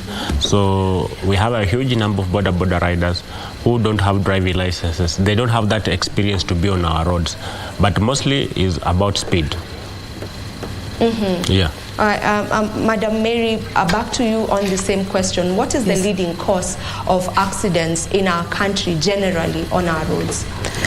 Most of the accidents can be attributed to speeding.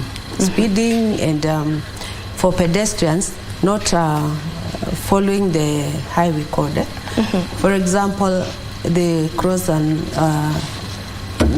they are not watchful as they cross the road.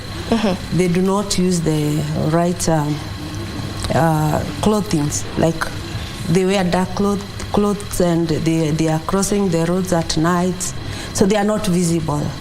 And also lane discipline.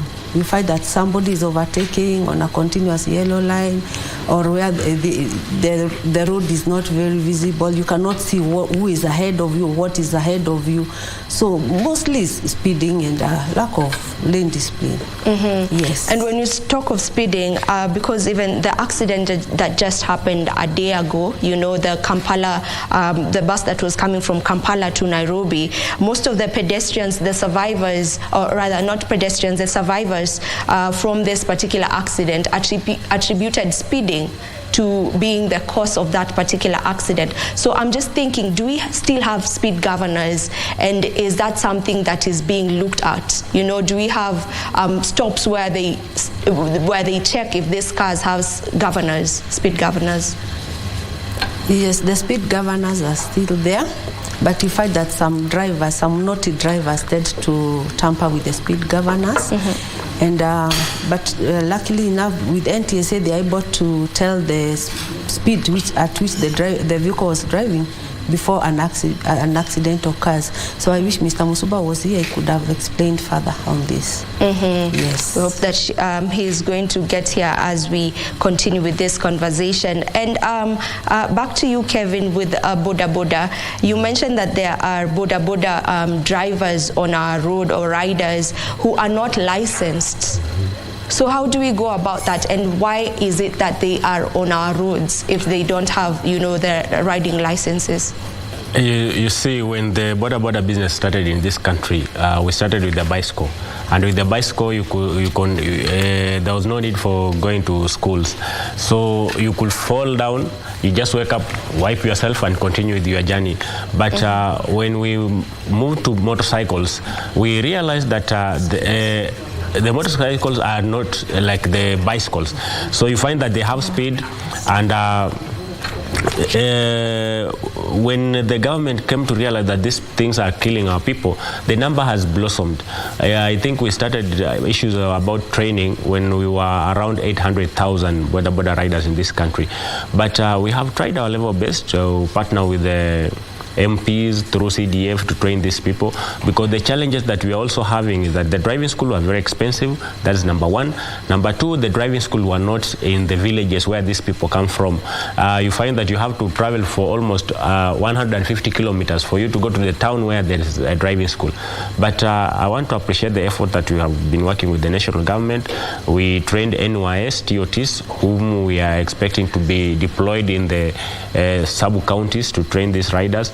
And the partnership that we have with the commandant here to do a lot of sensitization across the country. We have been doing sensitization to the border riders, because they know how to ride, but they have that etiquette, the courtesy of using the road well. So this is all about mentality and what they are taught. So we are trying to do sensitization in partnership with the traffic police, and we appreciate the support that the commandant is giving us, Madam Mary, because we are moving out with his traffic officers, sensitizing the riders on matters road safety, well-being. I think this will change the way things now operate moving forward. Mm-hmm. Yeah. Just as you said, they may be knowing how to ride, but do they know the traffic rules on the road? Because I'm sure you will agree with me, sometimes you see some riders, border riders, making some moves on the road and you just wonder, so this is something that is happening countrywide. The sensitization, is it something that is happening countrywide? How far are you? Has it already started? Okay, sensitization is something that is ongoing, because it cannot happen at once countrywide, but we are going bit by bit, county by county, mobilizing these riders, coordinating. Madam has coordination across the country in all 47 counties. We have the leadership structure across all the 47 counties. So they always have forums in the counties, in different counties at different time. Where possible, we organize a bigger meeting where we bring all the leaders and some riders together, and we sensitize them as a team. So this is a program that is ongoing. Yeah. So we want to believe that at the end of all this, for a period of maybe 1 year, we'll have a reformed border sector that they know the rules of the road, because when they came onto our roads, they never knew anything, but we are trying our level best. We are starting from in front instead of starting from behind. Yeah, because they are already there. So we need just to see how we can now sieve out the wrong elements in them. And to you, Madam Mary, maybe what are the most common mistakes that you see or have experienced on our roads being made by drivers? Thank you. You find that most drivers do not observe lane discipline, and another common thing is distracted driving. You find a driver using a cell phone while driving, and drunk driving, of course, driving under the influence of alcohol or drugs. And when you're driving under the influence of alcohol, your judgment is impaired. You are not able to make a right decision. You are not able to make a right judgment. So you in the process, you cause an accident. Speeding is, of course, one of the major traffic violations. And for motorcyclists, they do not wear the right riding gear. For example, you will not find them wearing helmets, reflective jackets, or even the riding boots, including even their passengers, the pillion passengers. Most of them will not use the helmets. They try to say because of hygiene reasons, they don't want to use the helmets. Yeah. So those are some of the violations, which are including also carrying excess passengers. You find a motorcyclist carrying up to 5 billion passengers, or even large luggage which is not allowed, sofa sets, even cows, and others. Yes. And still on you, Madam Mary, he's told us that, or rather I've said that we normally see some moves done by border riders on the road, and we just wonder, what was that? And maybe just to ask you, are border riders exempted from, traffic lights? Because I rarely see them, following the traffic lights on the road. Madam Mary? Boda riders are expected to follow the traffic laws and regulations. They are not exempted. What happens is it's not very easy to arrest a boda rider. You will find them breaking the law with impunity because they can easily get away with it. Yes. So they're not really exempted? They are not really exempted. They are expected to follow the traffic laws to the letter. Yes. Kevin, to you, the issue of helmets, as she has mentioned, and the matters around hygiene and so on.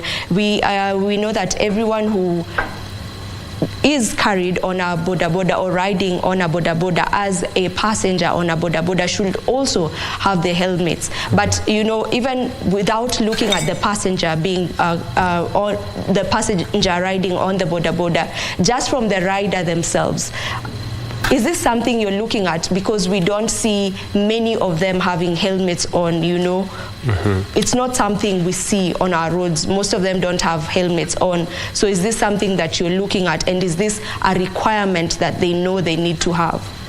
Yeah, it is a requirement. As a rider, you must have your full gear. You must have your helmet, must have your gloves, your jacket, strong jackets, your pads, and then you must have boots that are riding boots.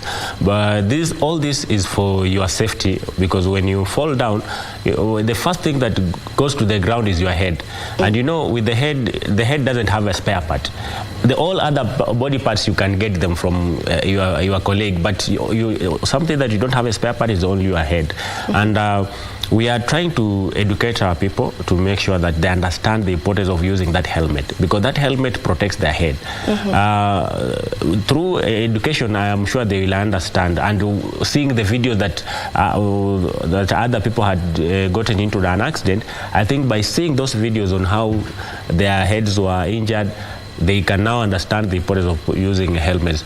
On the passenger side, you find that it is difficult for ladies to put on helmets, because a lady comes with a very nice hairstyle, and when you tell her now you need to put on your helmet, and she says no, I can't put on my hairstyle. And it is understandable, by the way, because maybe she's going for a meeting and so on. So it is a challenging part of it.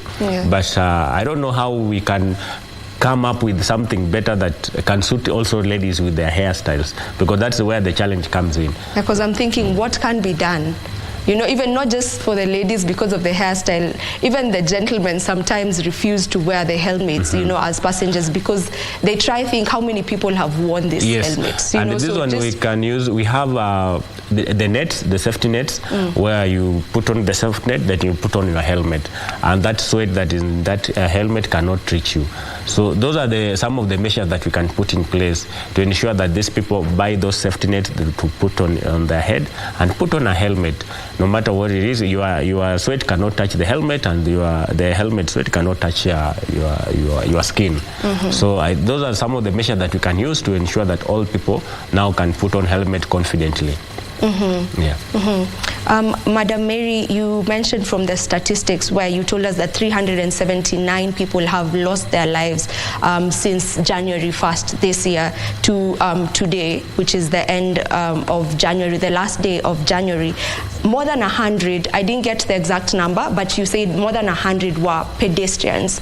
So what are we doing to sensitize the pedestrians? Because I feel like, okay, the drivers probably know what to do where, but for the pedestrians, are we sensitizing them enough, and what exactly is being done to sensitize them? Thank you. Actually, we have lost 159 pedestrians so far from 1st of January, and that's a huge number. Those are many people, and we are making all efforts to check the trend, because if it continues like that, maybe by the end of the year we will have lost so many people. And pedestrians, it's not very easy to reach out to pedestrians, because, for example, we call for meetings with boda riders, we call for meetings with PSV drivers, but for pedestrians, getting them now to address them is always a challenge. But when our officers go out to the field, for example, the bus stops, the stages, when they are sensitizing members of public, sometimes we get few pedestrians. But you see, a pedestrian is somebody maybe walking to go to work or walking to take a matatu to work, or somebody going on his or her daily routines. So it is not easy to reach out to them. But we have such opportunities like we have today, and we also reach out to them through FM radio stations, and whenever we get an opportunity, we try to reach out to them. Yes.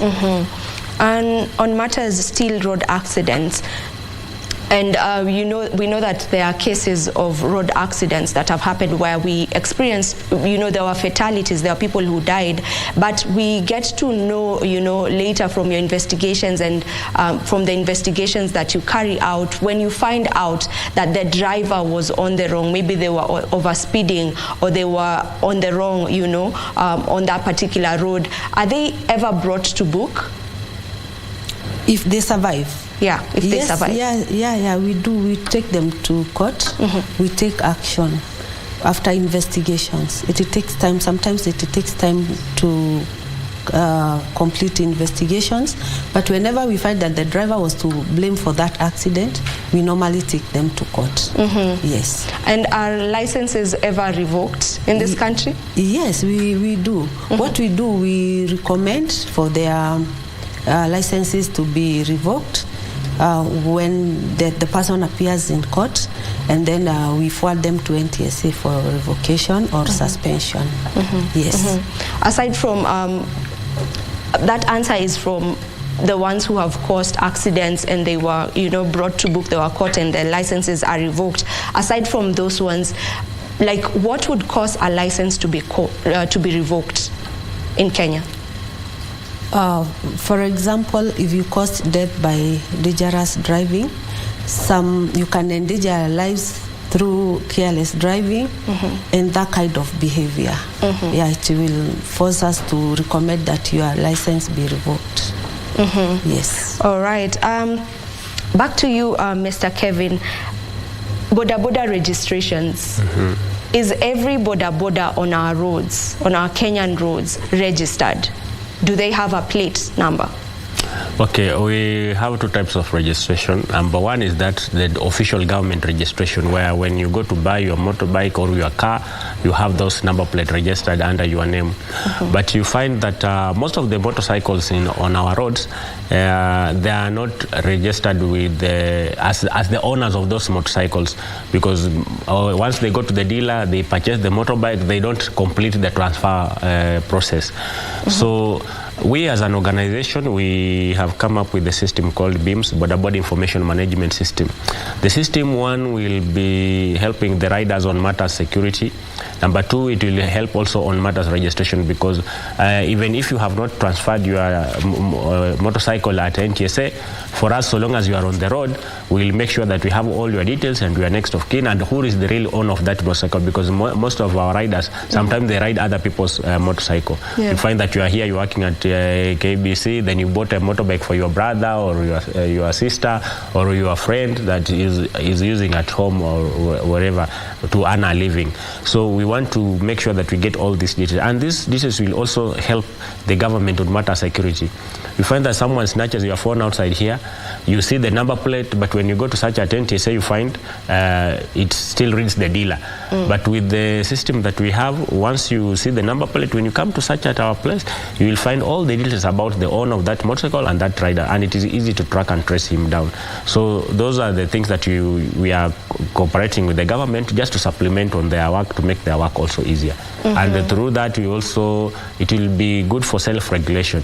All these matters that are happening, police cannot be everywhere. There are few. We are almost 2 million across the country. Police officers are not even close to 500,000 in the traffic department. So we need to have self-regulation by ourselves so that we can complement the police work that they are doing. And through that, I think everything will be smooth across the country. So you say that they are registered? No, the registration process is going on. We were just testing the systems to make sure that they are okay. But we'll roll out registration and we'll gladly come and share with you so that we may release this information across the country to other members to make sure that they are registered for their own good, their welfare, their safety, their security, and anything that can be compressed into that one package. Yeah. All right. Madam, you just gave us the circumstances under which someone can get their license revoked in this country, but can the driver's license be reinstated after being revoked, and does a period of time have to pass? Is there a period of time that needs to pass for the driver to get back maybe their license? Yes, sometimes the licenses are reinstated depending on the circumstances which led to the revocation or suspension. A license can be suspended for a period of 6 months to 1 year, and then upon recommendation by the traffic officer to NTSA, then the license can be reinstated. Yes. So a period of time, is there a particular period of time? 6 months maybe. 6 months. I'm not very sure, but about 6 months. It depends on what the court ruled. If it ruled that the license be suspended for 6 months, then after 6 months, the license is reinstated to the owner. Yes. All right. The deadline on the digital number plates is almost here. The deadline is in April. And I was just wondering, does this also include border borders? Kevin? Yes. This was a government directive that affects all the motorists. And the number plates, is a registration that identifies you, the owner, or identify the vehicle or the motorcycle that you are driving. So even the border riders are in that category of new number plates, because I think that it is all about the security issues and all that. So we are also affected in that, and we are urging our members to go and register, and if they are unable to do that, as an organization we can organize mass registration for them so that the numbers can be delivered, because we are categorizing from county, sub-county, ward level and stage level. It is easier to coordinate this work and give NTSA an ample time to process the numbers. Then we go and deliver them to them easily, rather than each and every individual going there to make sure that the number, his or her number is processed. So we are also affected, and we are urging all the riders to make sure they complete their new number plate registration process. All right. There are known dark spots on our roads, the likes of Salga. So is there mapping out that has been done specifically to just identify all these black spots, and what exactly is being done concerning black spots, because most of them are known? Thank you for that question. Most of the black spots are known, and what qualifies a place to be marked as a black spot is depending on the number of accidents or road crashes documented in that particular area. So we work closely with the road agencies like Kenha, Kura, and Kera, and depending on the data we give them, because the police traffic department is the custodian of all data on road crashes. So depending on the data we give them, that is what now helps them to mark that specific place as a black spot. So they do the marking depending on the data we give them. Yes. All right, we'll take a short break on that note, but don't you go too far. We'll be back to continue with this conversation.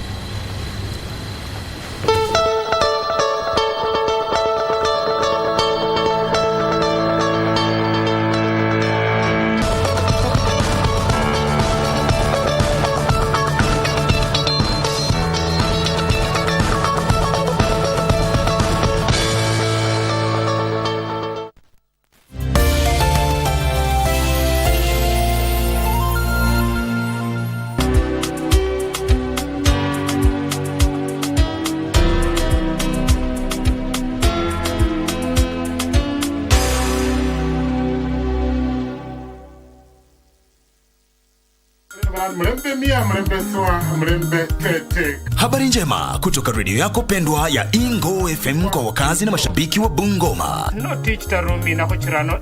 Sasa Ingo FM inasikika Ingo Bungoma kupitia masafa ya 103.5 FM. Sikiliza na uchangie, burudika ukifurahia uhondo wa kipekee kwa lugha ya nyumbani. Awamu ya Baraga UCC, Natural Sweetness. Kadhalika, tegea Ingo FM ukiwa maeneo ya Kakamega, Busia, Vihiga na Trans Nzoia kupitia 101.5 FM. Isinikoli umwana wa kwendo mkhana wa imoni dalano mbonya kunanga KK. Ingo FM, ininginingi ye Muitala.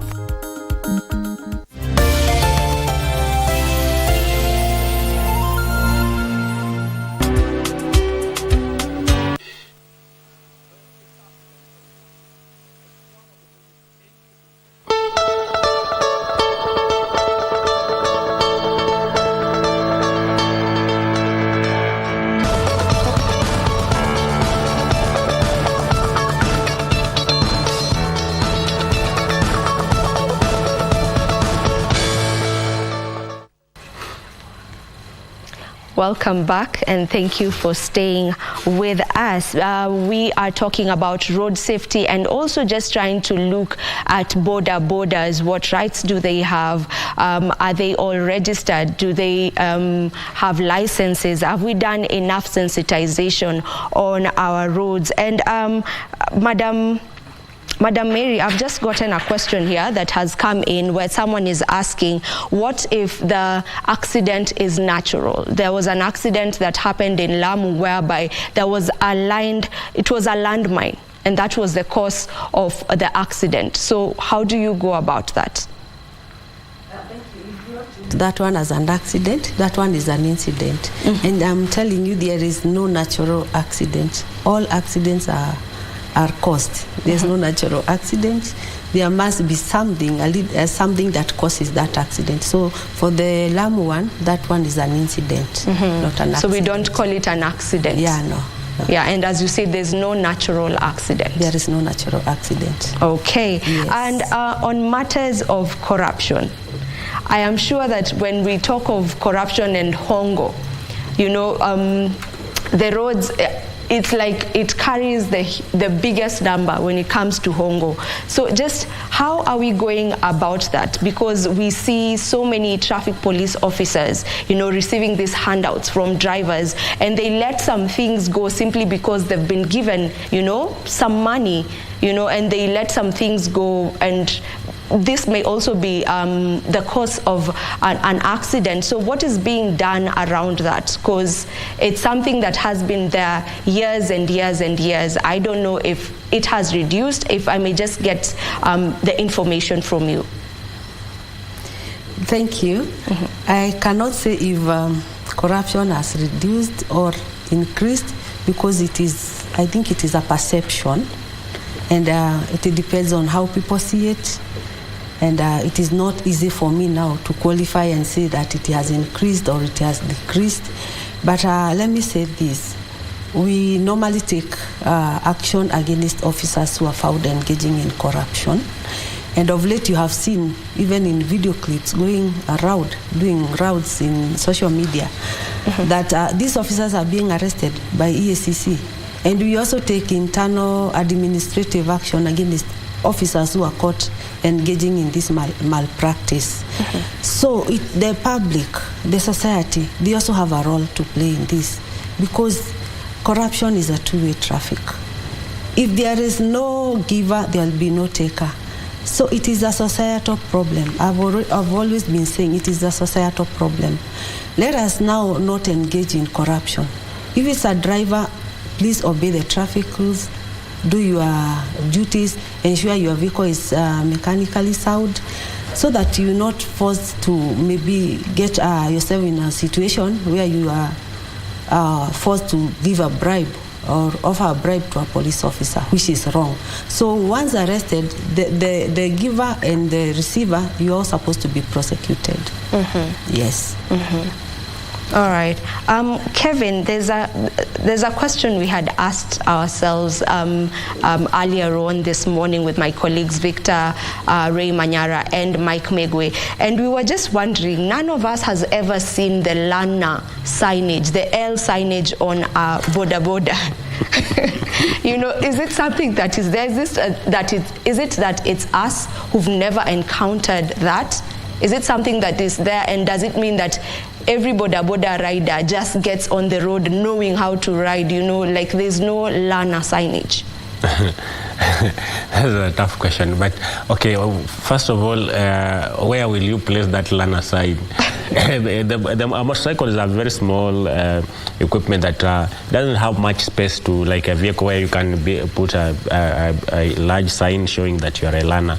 And secondly, I think that is something that have never crossed the minds of the boda riders that they should put a Lana sign. That's why you never see them on our motorcycles. But should it not be a requirement if a boda is just starting to ride? Yeah, it should be a requirement. Maybe those are things we should now consider through the reforms, that if you are just starting using a motorcycle, you need to put a Lana sign to enable other motorists and other even the pedestrian motorists to see you and also keep distance from you. And you laughed asking where will it be put, like the boda is so small, but I'm sure there's a way you can just find somewhere to place it. We can modify the motorcycle to make sure that we have that sign somewhere. So that's something that should be looked at, I believe, because I'm sure that so many learners on our roads who are boda riders, and we never get to know if they're learners or not, and back to you, madam. There are road accidents that are caused by, maybe buses on our roads simply because the drivers are fatigued. They take long shifts and so on. So is there something that is being done to ensure that, we have drivers on our roads who are well rested, especially in this, with this drivers doing long distance? Thank you. Fatigue is one of the contributing factors to road crashes, and it does not only apply to bus drivers but also to long distance truck drivers. And basically, fatigue has contributed to so many accidents. But for the buses, there is a requirement by NTSA that if it's a long distance bus, then there should be two drivers so that they take turns. One should rest while the other one is driving. So that is a requirement, and I think it's not being followed to the letter, but I believe NTSA, they are doing something about it. Once an investigation reveals that there was no co-driver, then they take action against the company or the circle. Yes. Thank you. All right. On bodas, I'm sure you will agree with me, Mr. Kevin, that we have rogue bodas drivers on our roads. Not all of them. Some rogue boda riders on our roads, and we have experienced where bodas are used to aid, theft. And just the other day, there's a video that was trending online where boda riders were seen stoning someone, stoning a driver on the road. So, and we just know of experiences where you don't touch a single boda rider. Even when they are on the wrong, they will gang up on you. A boda rider has probably hit a car, but the tables are turned whereby they come gang up on this particular driver who was not on the wrong. So just what is being done to curb that? And when we have such incidences like the one that we just experienced the other day of them stoning a driver on the road, are they ever brought to book? Do we have arrests that were made specifically for that video?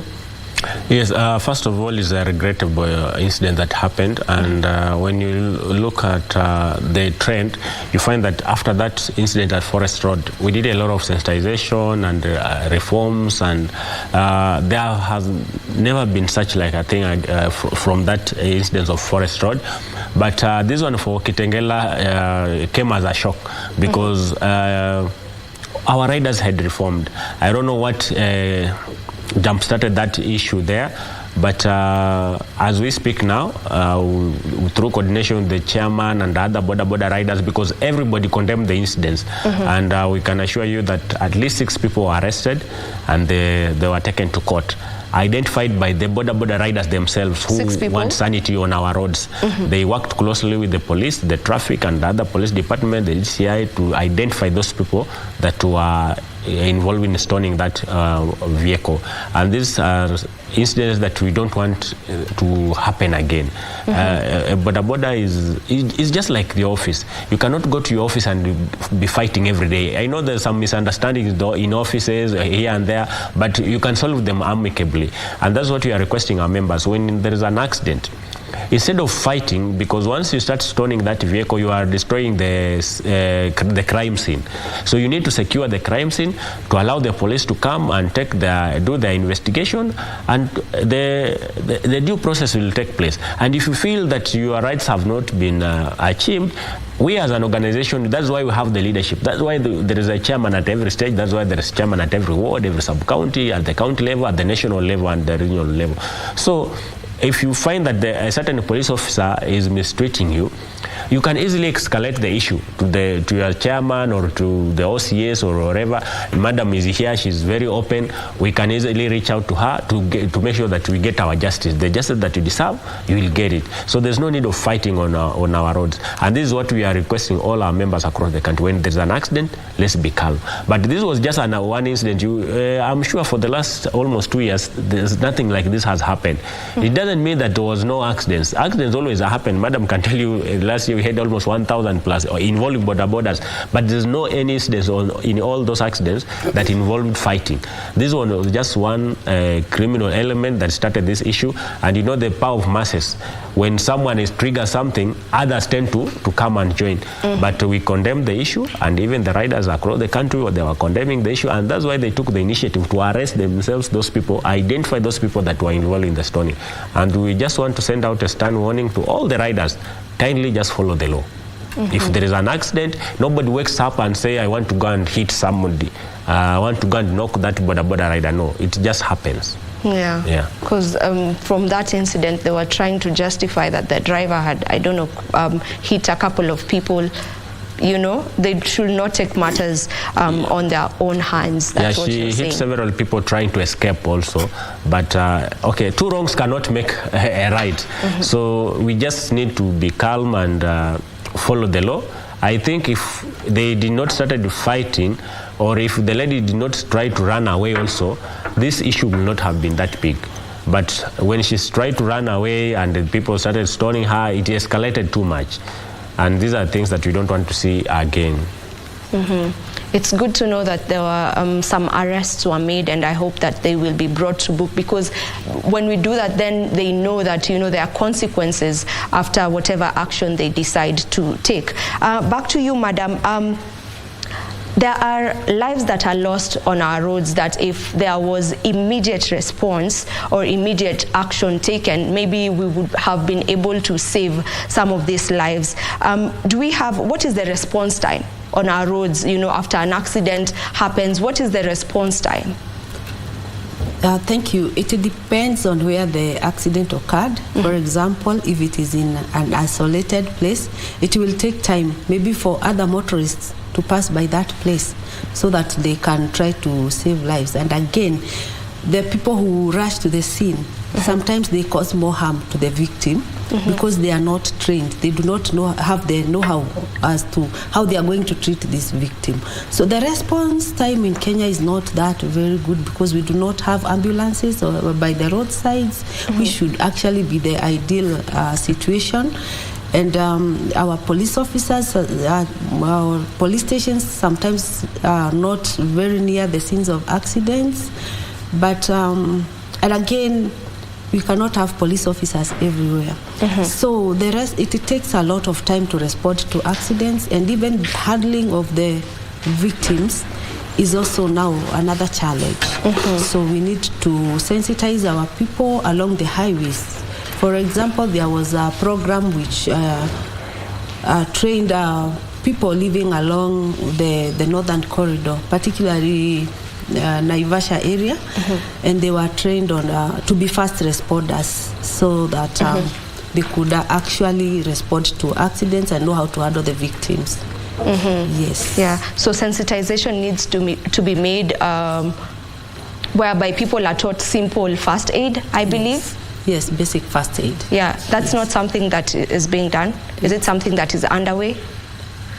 It's something which is underway. We are working with other organizations, other stakeholders to make it happen, because the basic first aid training that our officers receive at Kigaji sometimes is not quite sufficient. And as I said earlier on, our officers are not everywhere. Okay. Yes. All right. We take another short break. Don't you go too far, because when you come back, we'll be having Mr. Samuel Musumba joining us. He is the Manager, Road Safety Programs and Data, NTSA. We take a short break. We'll be back in a moment.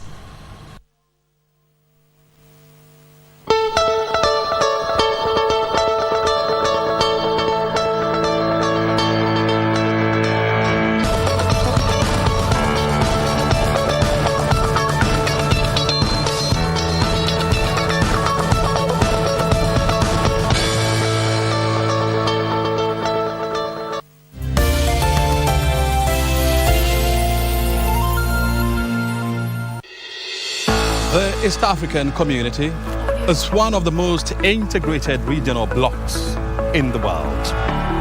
But internal dispute is threatening the good old EAC.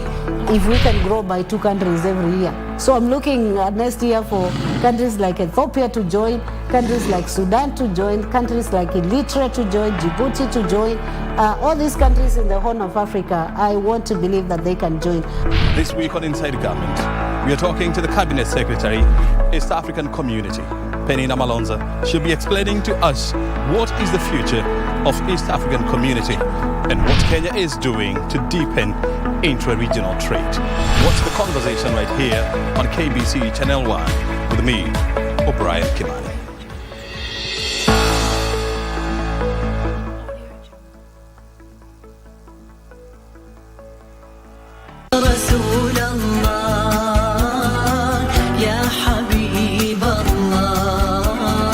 Mtoto wangu, pindi unapokuwa unazungumza, basi ongea na sauti ambayo kwamba ni ya kiupole kabisa, usipige mayowe. Na pia ukitembea, tembea mwendo wa kisawasawa, wa wastani, usitembee ule mwendo ambao kwamba mtu anajiona mimi ndio mimi, unioni vile nimevaa. Hapana, anamtahadharisha mtoto wake, anamfundisha tabia nzuri. Tunapaswa pia kukumbushana mema na kukatazana maovu, kwa sababu ni ada.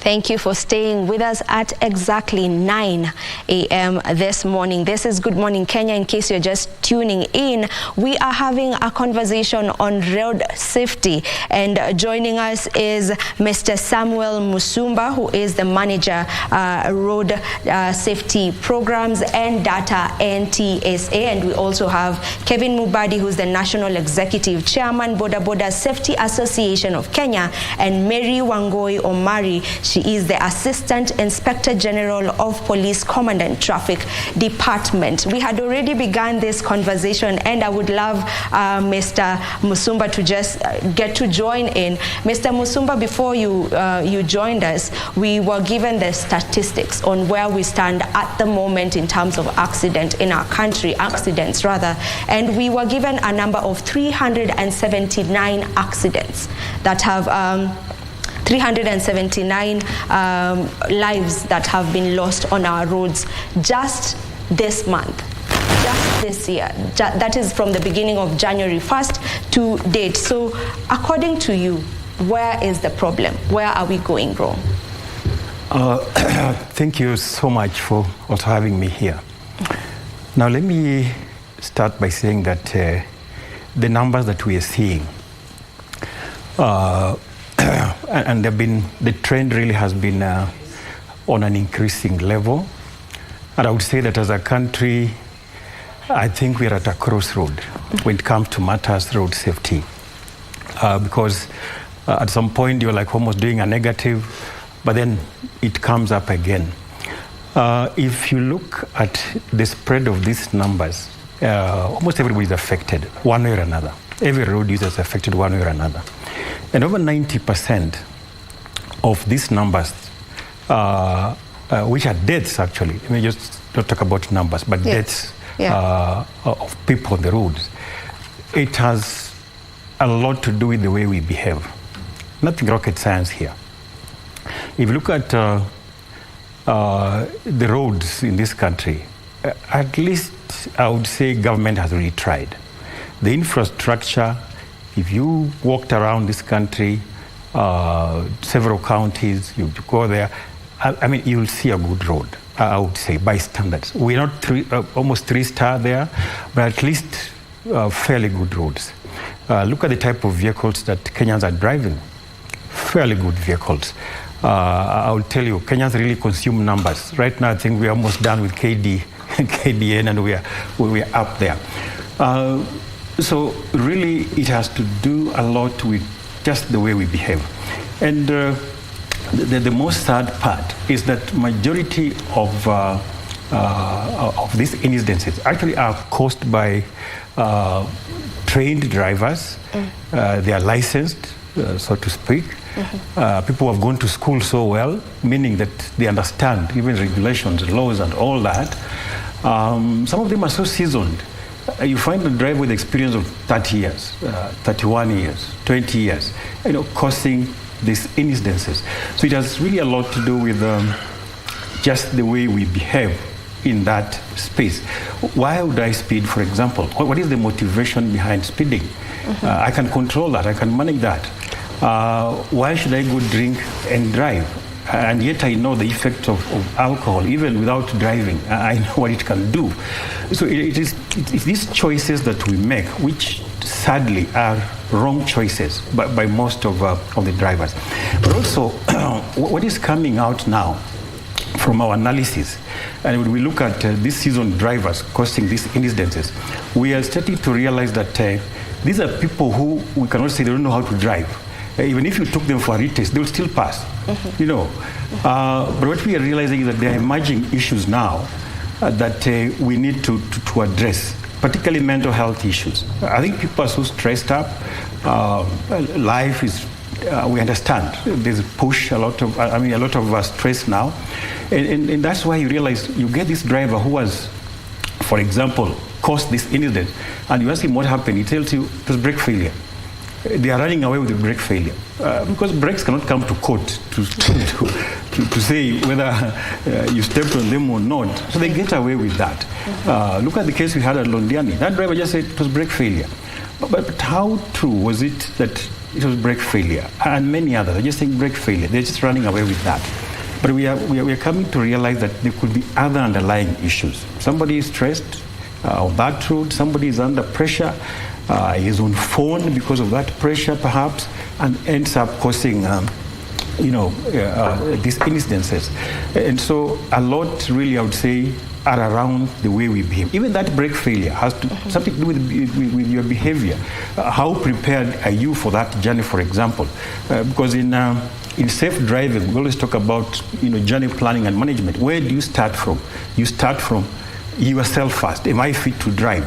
Am I okay? Am I under any stress?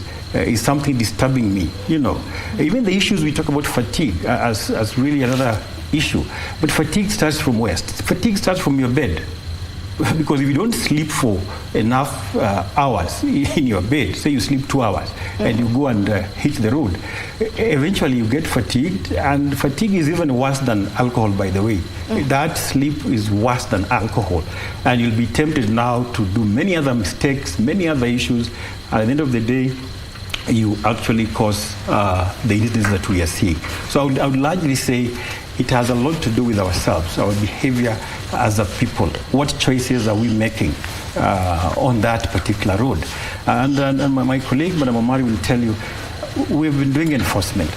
But, you keep arresting sometimes the same driver every other day. And you wonder, what is wrong with this guy? And we're not happy also where we sit to take people to court and arrest and all that. And she will tell you sometimes it's just too much for us.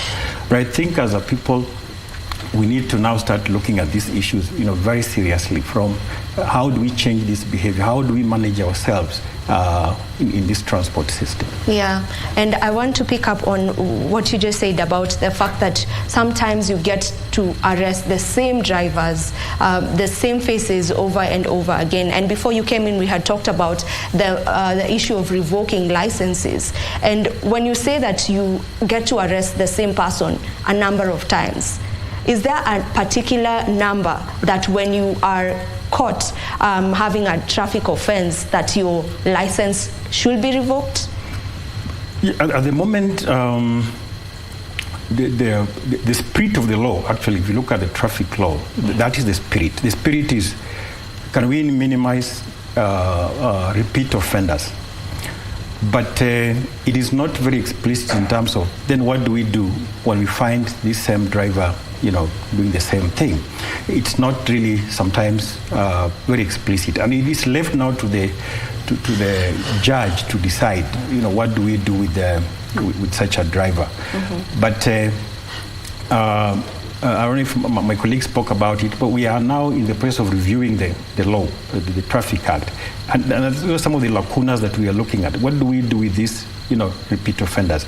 NTSA, where we are, we have at least some strength in the regulation. We can actually cancel your license or caveat it and all that. But we need this tied up with the decisions that are made in court, so that when we find this repeat offender, can we go ahead and just remove the license, suspending for some time.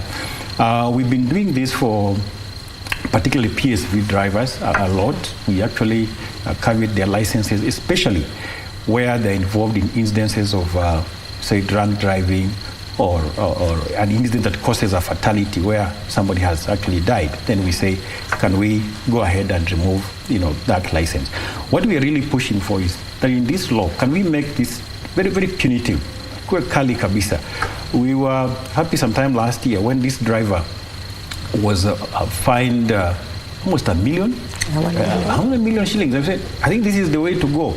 If each of these offenders can get those kind of fines, then it will send us a signal that things are really tough. But most drivers enjoy this thing that traffic offenses are not, criminal offenses. That's what they run around with. And you say, Talipa, I'll pay fine, which is not a very good thing. So we hope that as we review the law, we'll make it very clear that for such repeat offenders, how many mistakes then would we, for example, cancel a license and all that? Yes. Mm-hmm, mm-hmm. Are we doing enough sensitization on road safety, not just for the drivers, even for the pedestrians? Are we really doing enough sensitization? Let me say that the challenge we are dealing with as a country is behavior change. That is the biggest challenge. Mm-hmm. From boda, my brother Kevin, I'm sure, has spoken about that, all the way to the drivers. It's a question of behavior. And behavior change takes a bit of time. You cannot do one event and say that has helped to change. So I would say that we are trying. We have put up a few campaigns here, but not enough. I think I have to be categorical here. It's not enough. We need to as many campaigns as possible because behavior change. Today you speak to, I know Kenyans, we're always accused of having a short memory. After something has happened, we forget so fast. Mm-hmm. Like now, Londiani case, we forgot so fast. The other incident happened 2 days ago. We'll forget so fast and go to other things. So we need to be reminded all the time.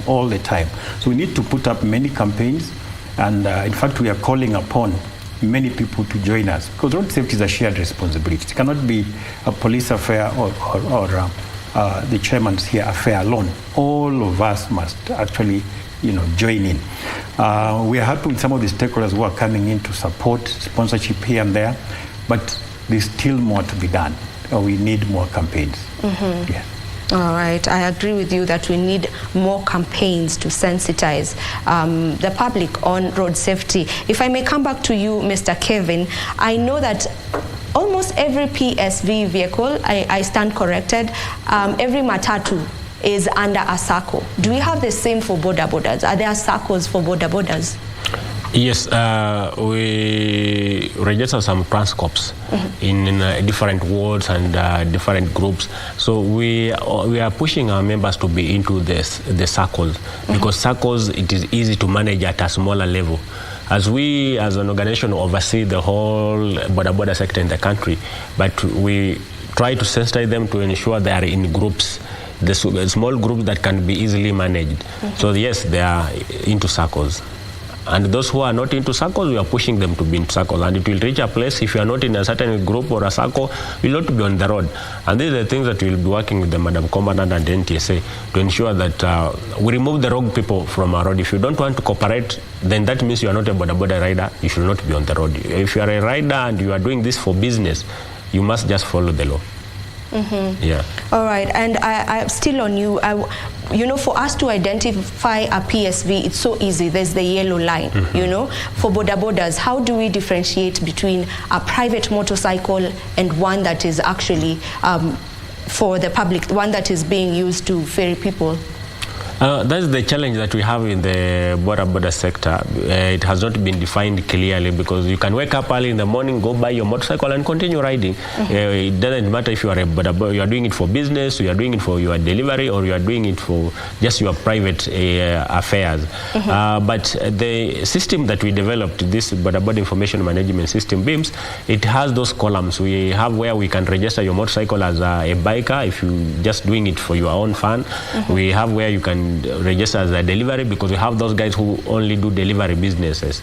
Then we have where you register as a border rider. So that is the three categories that we have in our system. This will help even the NTSA and the government and the police to identify that this motorcycle that did this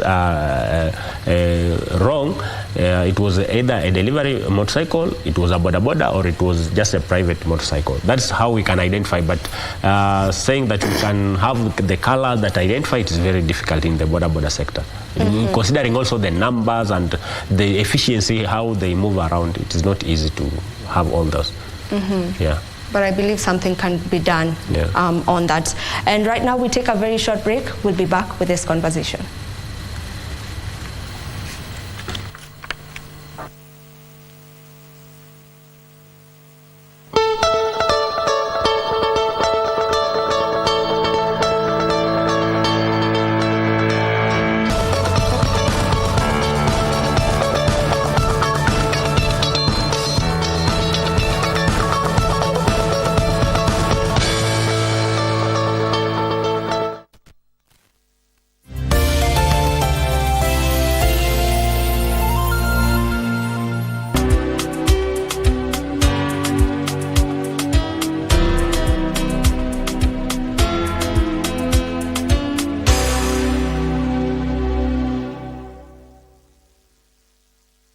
Foreign diaspora remittances versus traditional foreign exchange honors.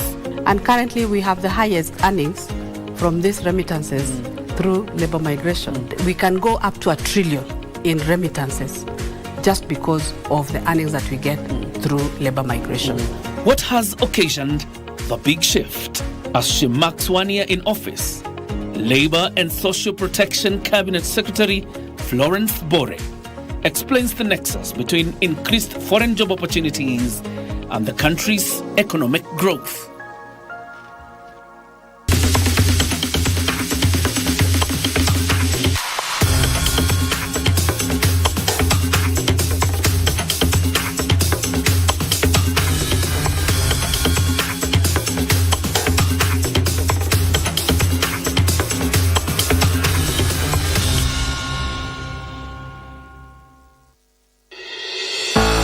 East African community is one of the most integrated regional blocs in the world. But internal dispute is threatening the good old EAC. If we can grow by 2 countries every year. So I'm looking next year for countries like Ethiopia to join, countries like Sudan to join, countries like Eritrea to join, Djibouti to join. All these countries in the Horn of Africa, I want to believe that they can join. This week on Inside Government, we are talking to the Cabinet Secretary, East African Community, Penina Malonza. She'll be explaining to us what is the future of East African community and what Kenya is doing to deepen intra-regional trade. Watch the conversation right here on KBC Channel 1 with me, O'Brien Kimani.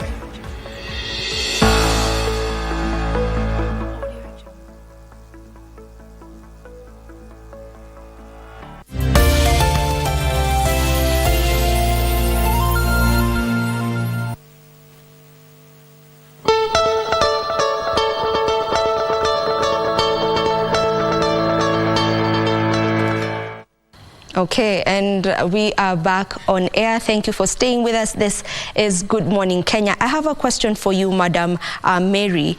Most of the times we experience crackdowns being taken when or undertaken when there is a serious road accident that has just occurred or when it's around the festive season. Why is it that we don't have consistent and persistent crackdowns on our roads? Thank you, Madam. As you will agree with me that a crackdown is not something very good. We normally hear people complaining a lot, we inconvenience people, but sometimes we have to do it nevertheless. So if we did that kind of operations on daily basis, you can imagine the kind of inconveniences we would cause to people.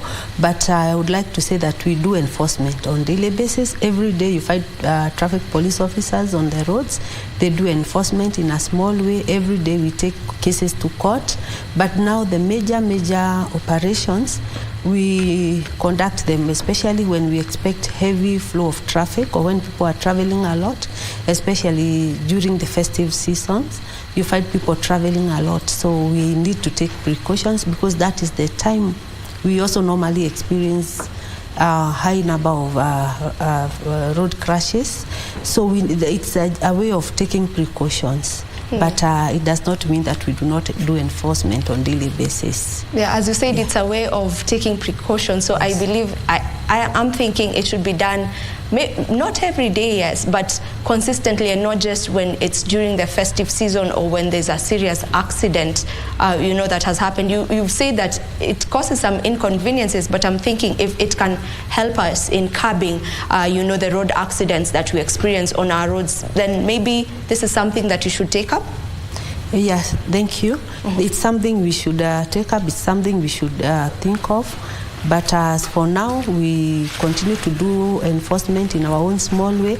But depending on now how we assess the situation, as now accidents are on the rise, maybe it will call for us to do that one consistently.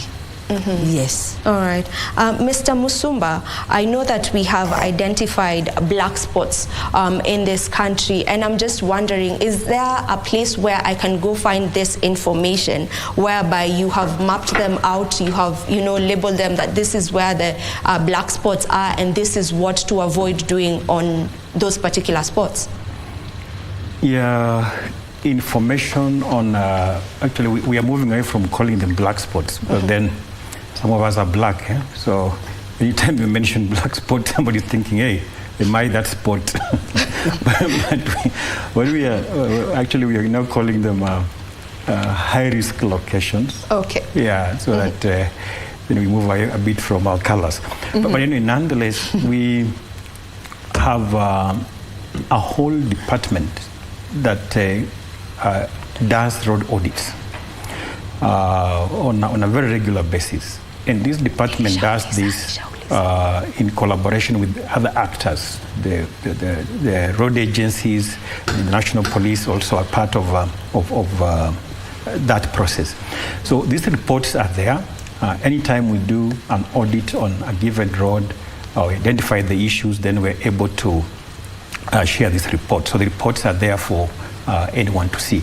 We are now even opening up to sharing these reports with agencies, with companies, because they keep calling us, how is that road? How is Maimayu? How is road X and Y? So we are able to share that for their journey planning and management.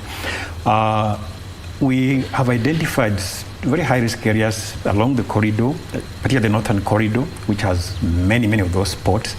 But I can assure you that many of them now are being treated. A case a good example is the Salga one. Well treated. You hardly hear issues around Salga. The Maimayus now, there are plans to also improve on that.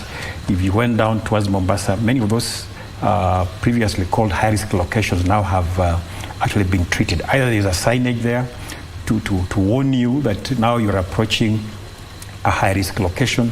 If you're approaching Mulimaki, you'll be told, hey, now here you're entering into a high-risk location. In fact, we like the road agencies now, they're even drawing those very scary pictures. You see a picture of a skeleton and you start now slowing down. So yes, those reports are there. Anytime you need them, you'll always find them. Okay. Yeah. All right. What is the policy on bumps? Is there a standard on bumps? Yes. If you look at particularly our major highways, if you look at the kind of bumps that are there, quite friendly. And that is what we have been pushing for, that make them as friendly as possible.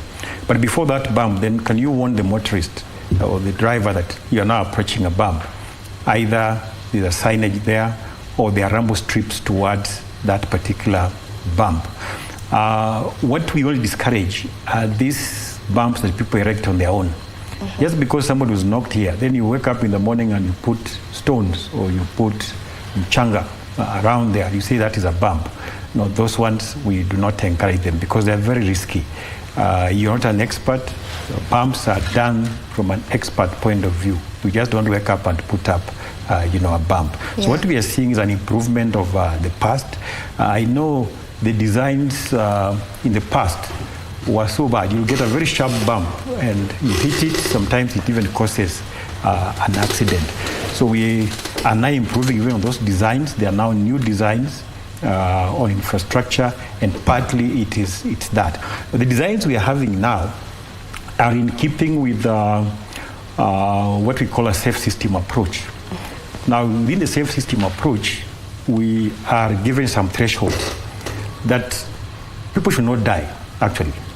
The safe system approach appreciates that people will make mistakes, whether you like it or not. On that road, they'll make a mistake. But when they make that mistake, the threshold is that they should not die. So that if you hit a bump, you actually should not die. We saw our late governor, being killed by a guardrail. That is something that should not have happened. So the kind of infrastructure now you'll start seeing, the new designs are within a safe system approach where I should not die, should I be involved in an incident on that particular road. So there are new designs now, and I can assure you that they're very good. You will now start seeing very friendly bumps with signages, so that as you approach it, you slow down and you're able to move. Yes. The reason why I asked that question is because, some of the bumps we have, there are those that are really high, there are those that are low, and you just mentioned there's the new design now. So does this mean that you're going to go back and try look at the ones that were already there to redesign them? Absolutely. Because this is also informed by the complaints that sometimes we receive from the motorists. Two, is also informed by data, people who have hit that bump and sometimes rolled. People hit a bump and even died, So we are now going to review that. Under the new designs now, you start seeing out of improvement. Where any bumps were risky, they are going to now to be addressed. And already some work is going on. If you look at some of the highways, some of the roads, actually they are now improving them as we continue. We really want to reach a level where, we accept we'll make a mistake here and there, but can we accommodate that? Can we ensure nobody dies because of that kind of thing? Okay. Yes. Mr. Kevin, most of the times when we are talking about borders, I'm sure you can already you can agree to this, because even the questions I'm asking you, it's like I'm just insinuating that borders are rogue, you know, the menaces of borders. But I just want to know, what rights do borders have? Okay, as a border rider, you have a right to use the road.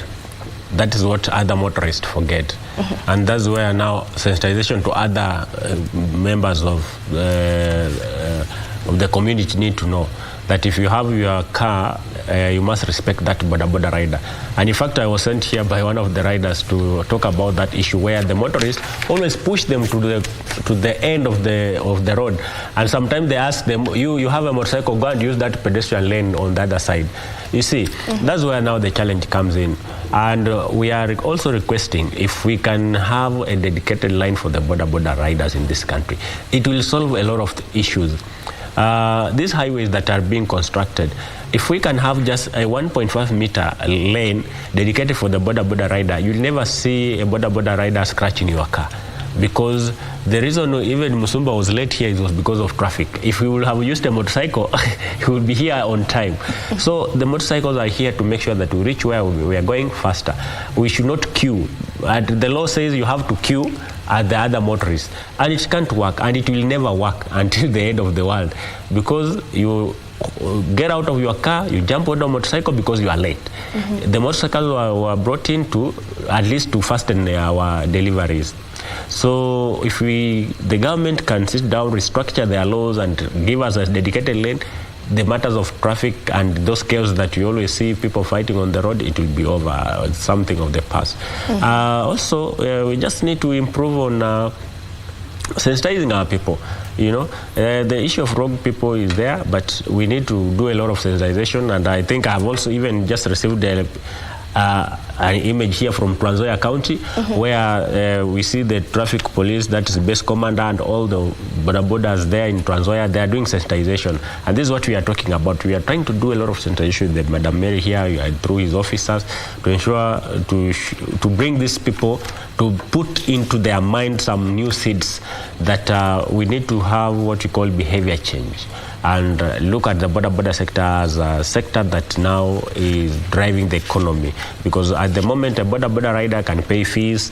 This guy that you are calling rogue, when he goes home, he pays fees for the children, he takes his people to hospital, he pays rent, he takes care of the parents and all those things. So it's a sector that have brought us from far. And we should all now change the perspective of being rogue to the perspective of people who are delivering for this country. Yeah, you can imagine after almost 2 years, we just had only one incident that happened the other day, and we regret for that. But all these other type, these guys were doing a good job. So we should also learn to appreciate them instead of condemning them. Yeah. I hear you on that. Mr. Musumba, before you came in, we talked about response time after an accident occurs, and I just wanted to get to hear from you. Is there a post-care management strategy? As a country, I must say that in terms of capacity to respond to such emergencies on our roads, we have not done so well. We are not yet there. If you look at the first phase of devolution, where, of course, health is now a devolved function, we saw a lot of ambulances being launched in many counties. But today I don't know where they went to, those kind of ambulances. I wish we sustained that for a while, that we keep improving that, we keep equipping those ambulances, we keep training more people to respond and be able to take care of the victims. But that is something that we are not yet there as a country. And one of the strategies that now we have towards improving that, which we have actually now prioritized in our National Road Safety Action Plan. We'll be launching that action plan very soon. And that action plan has 8 priority areas. One of the priority areas is how do we improve emergency response and post-crash care. So under this priority area, we are looking at how do we improve capacity right from the lower levels, the county levels, all the way coming to the national. How do we create more responders out there in the community We did a bit of training for boda guys to be among some of the responders with St. John Ambulance, but that is still not enough. We still want to create as many responders as possible. Because today if you have an accident on one of the roads, God forbid, you may die because of the way you are handled. Not that you are supposed to have died, but the way you are handled. People come on that scene, the first thing they do is check what kind of phone do you have, what kind of wallet do you have before they think of your injury. And they may be pulling you, sometimes they steal even spinal injuries on you and that kind of thing. So in terms of strategy, yes, we have now prioritized that in the National Road Safety Action Plan, which will be launching very soon, so that it becomes a key area. It becomes an area where many people can respond and in a better way. We even want to extend that now to the transport operators themselves. Can they even have basic first aid, in the first place? I know in part of our regulations we did push for PSV vehicles to have the first aid kits. But I'm sure today if you did an audit of those kits, there could be nothing inside. Mm-hmm. And the other question is, does that driver even know how to use even a bandage, to use even whatever is there? So we have prioritized this area, and we really want to see how do we ensure that you and me can respond anytime.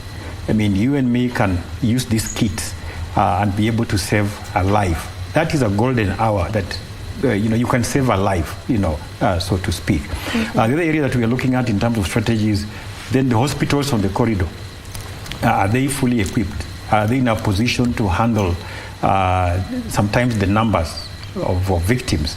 Is that something that we need to look at? And that even goes to what kind of medical schemes do we have in the country? Are they able to manage that? Because sometimes you're injured, you're taken to hospital, and they're asking you which insurance, which medical cover do you have? So you start running into, again, problems of, I don't have this, I don't have that. So again, we are looking at it wholesomely. That are we able to, first of all, give people the skills to respond? Yes.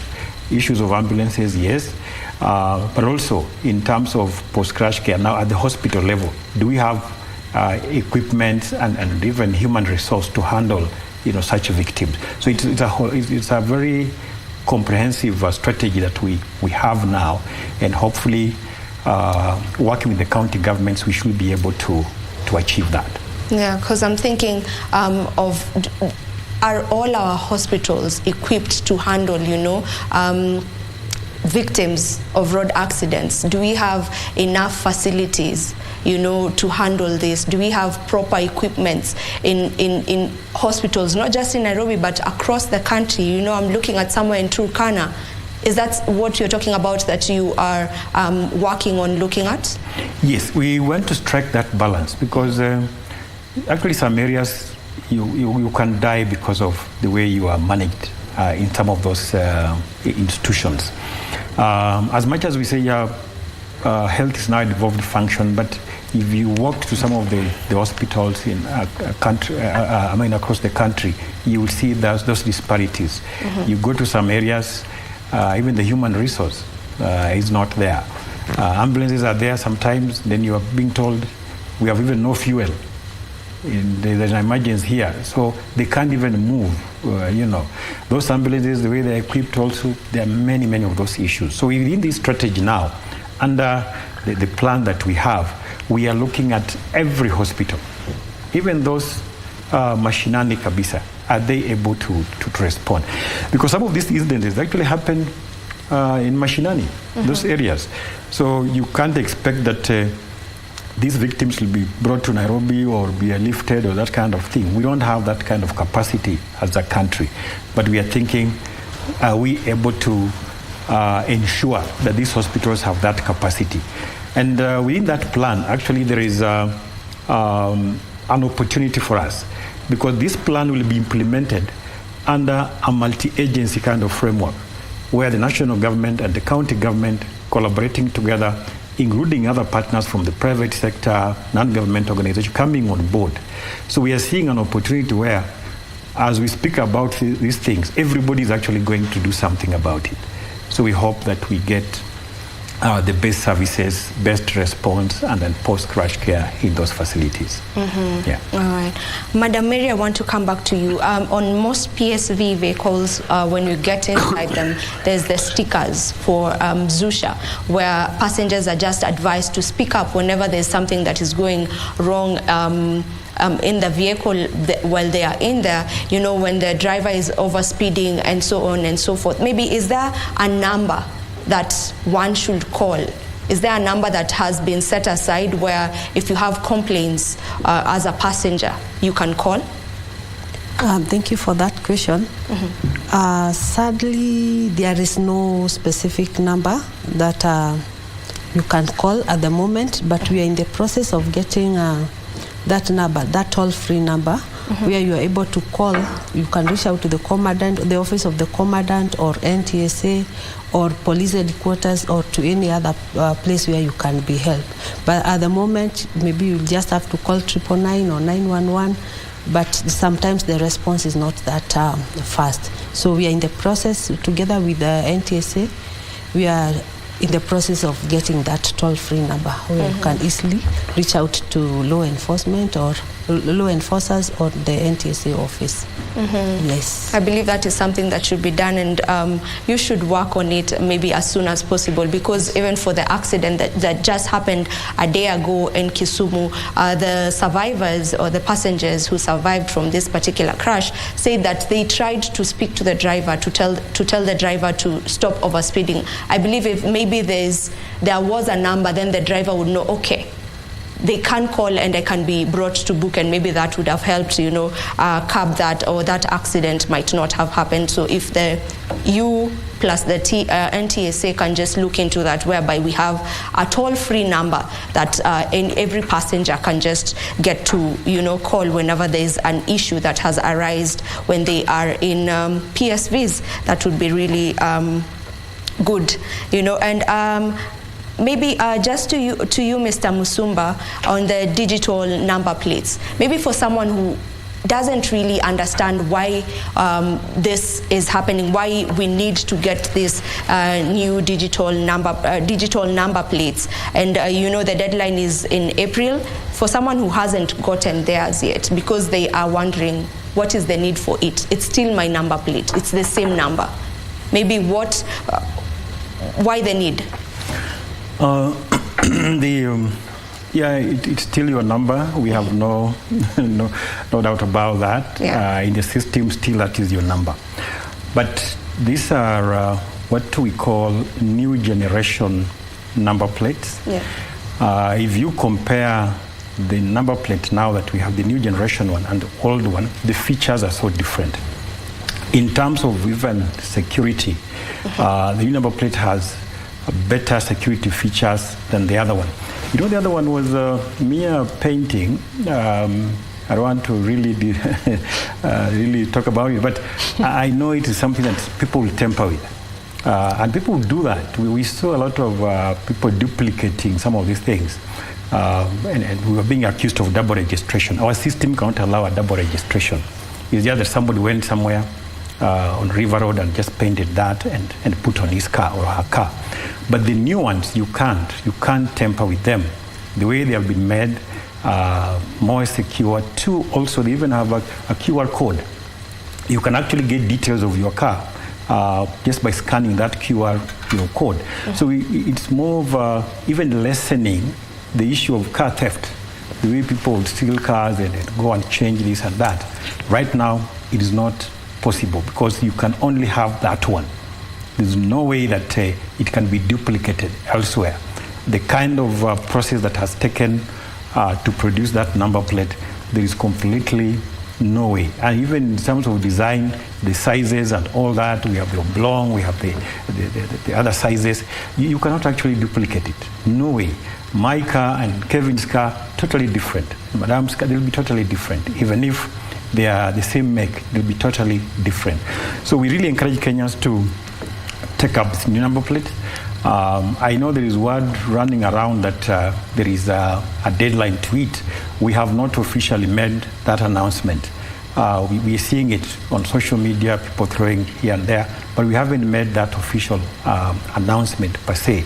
But we are saying, can you be able to take this up? And it looks good. By the way, if you go to most of the parkings and you see those numbers, they look so good, you know, not those old ones, sometimes faded and all that. So purpose, every Kenyan out there, purpose to get this new generation number plates. They are digitized in terms of security features. So you really enjoy some of these things, yes. Mm-hmm. All right, as we wind up, what is the road strategy, road safety strategy in Kenya? You've talked about the post-crash safety management. You know, just what is the road safety strategy in Kenya as we finish? Yeah, thank you.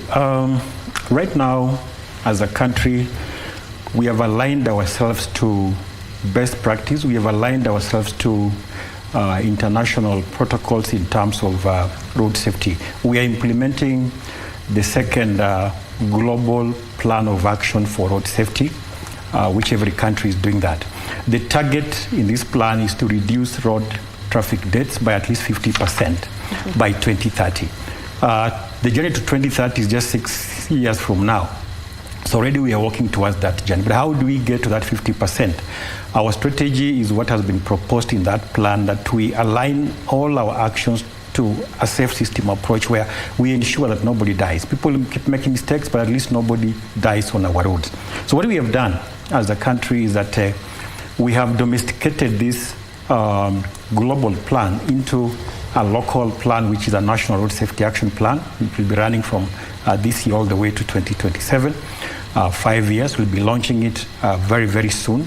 But within that plan, we have prioritized 8 areas that we think if all of us focused on these 8 areas, then we should be able to get that 50% reduction in terms of deaths.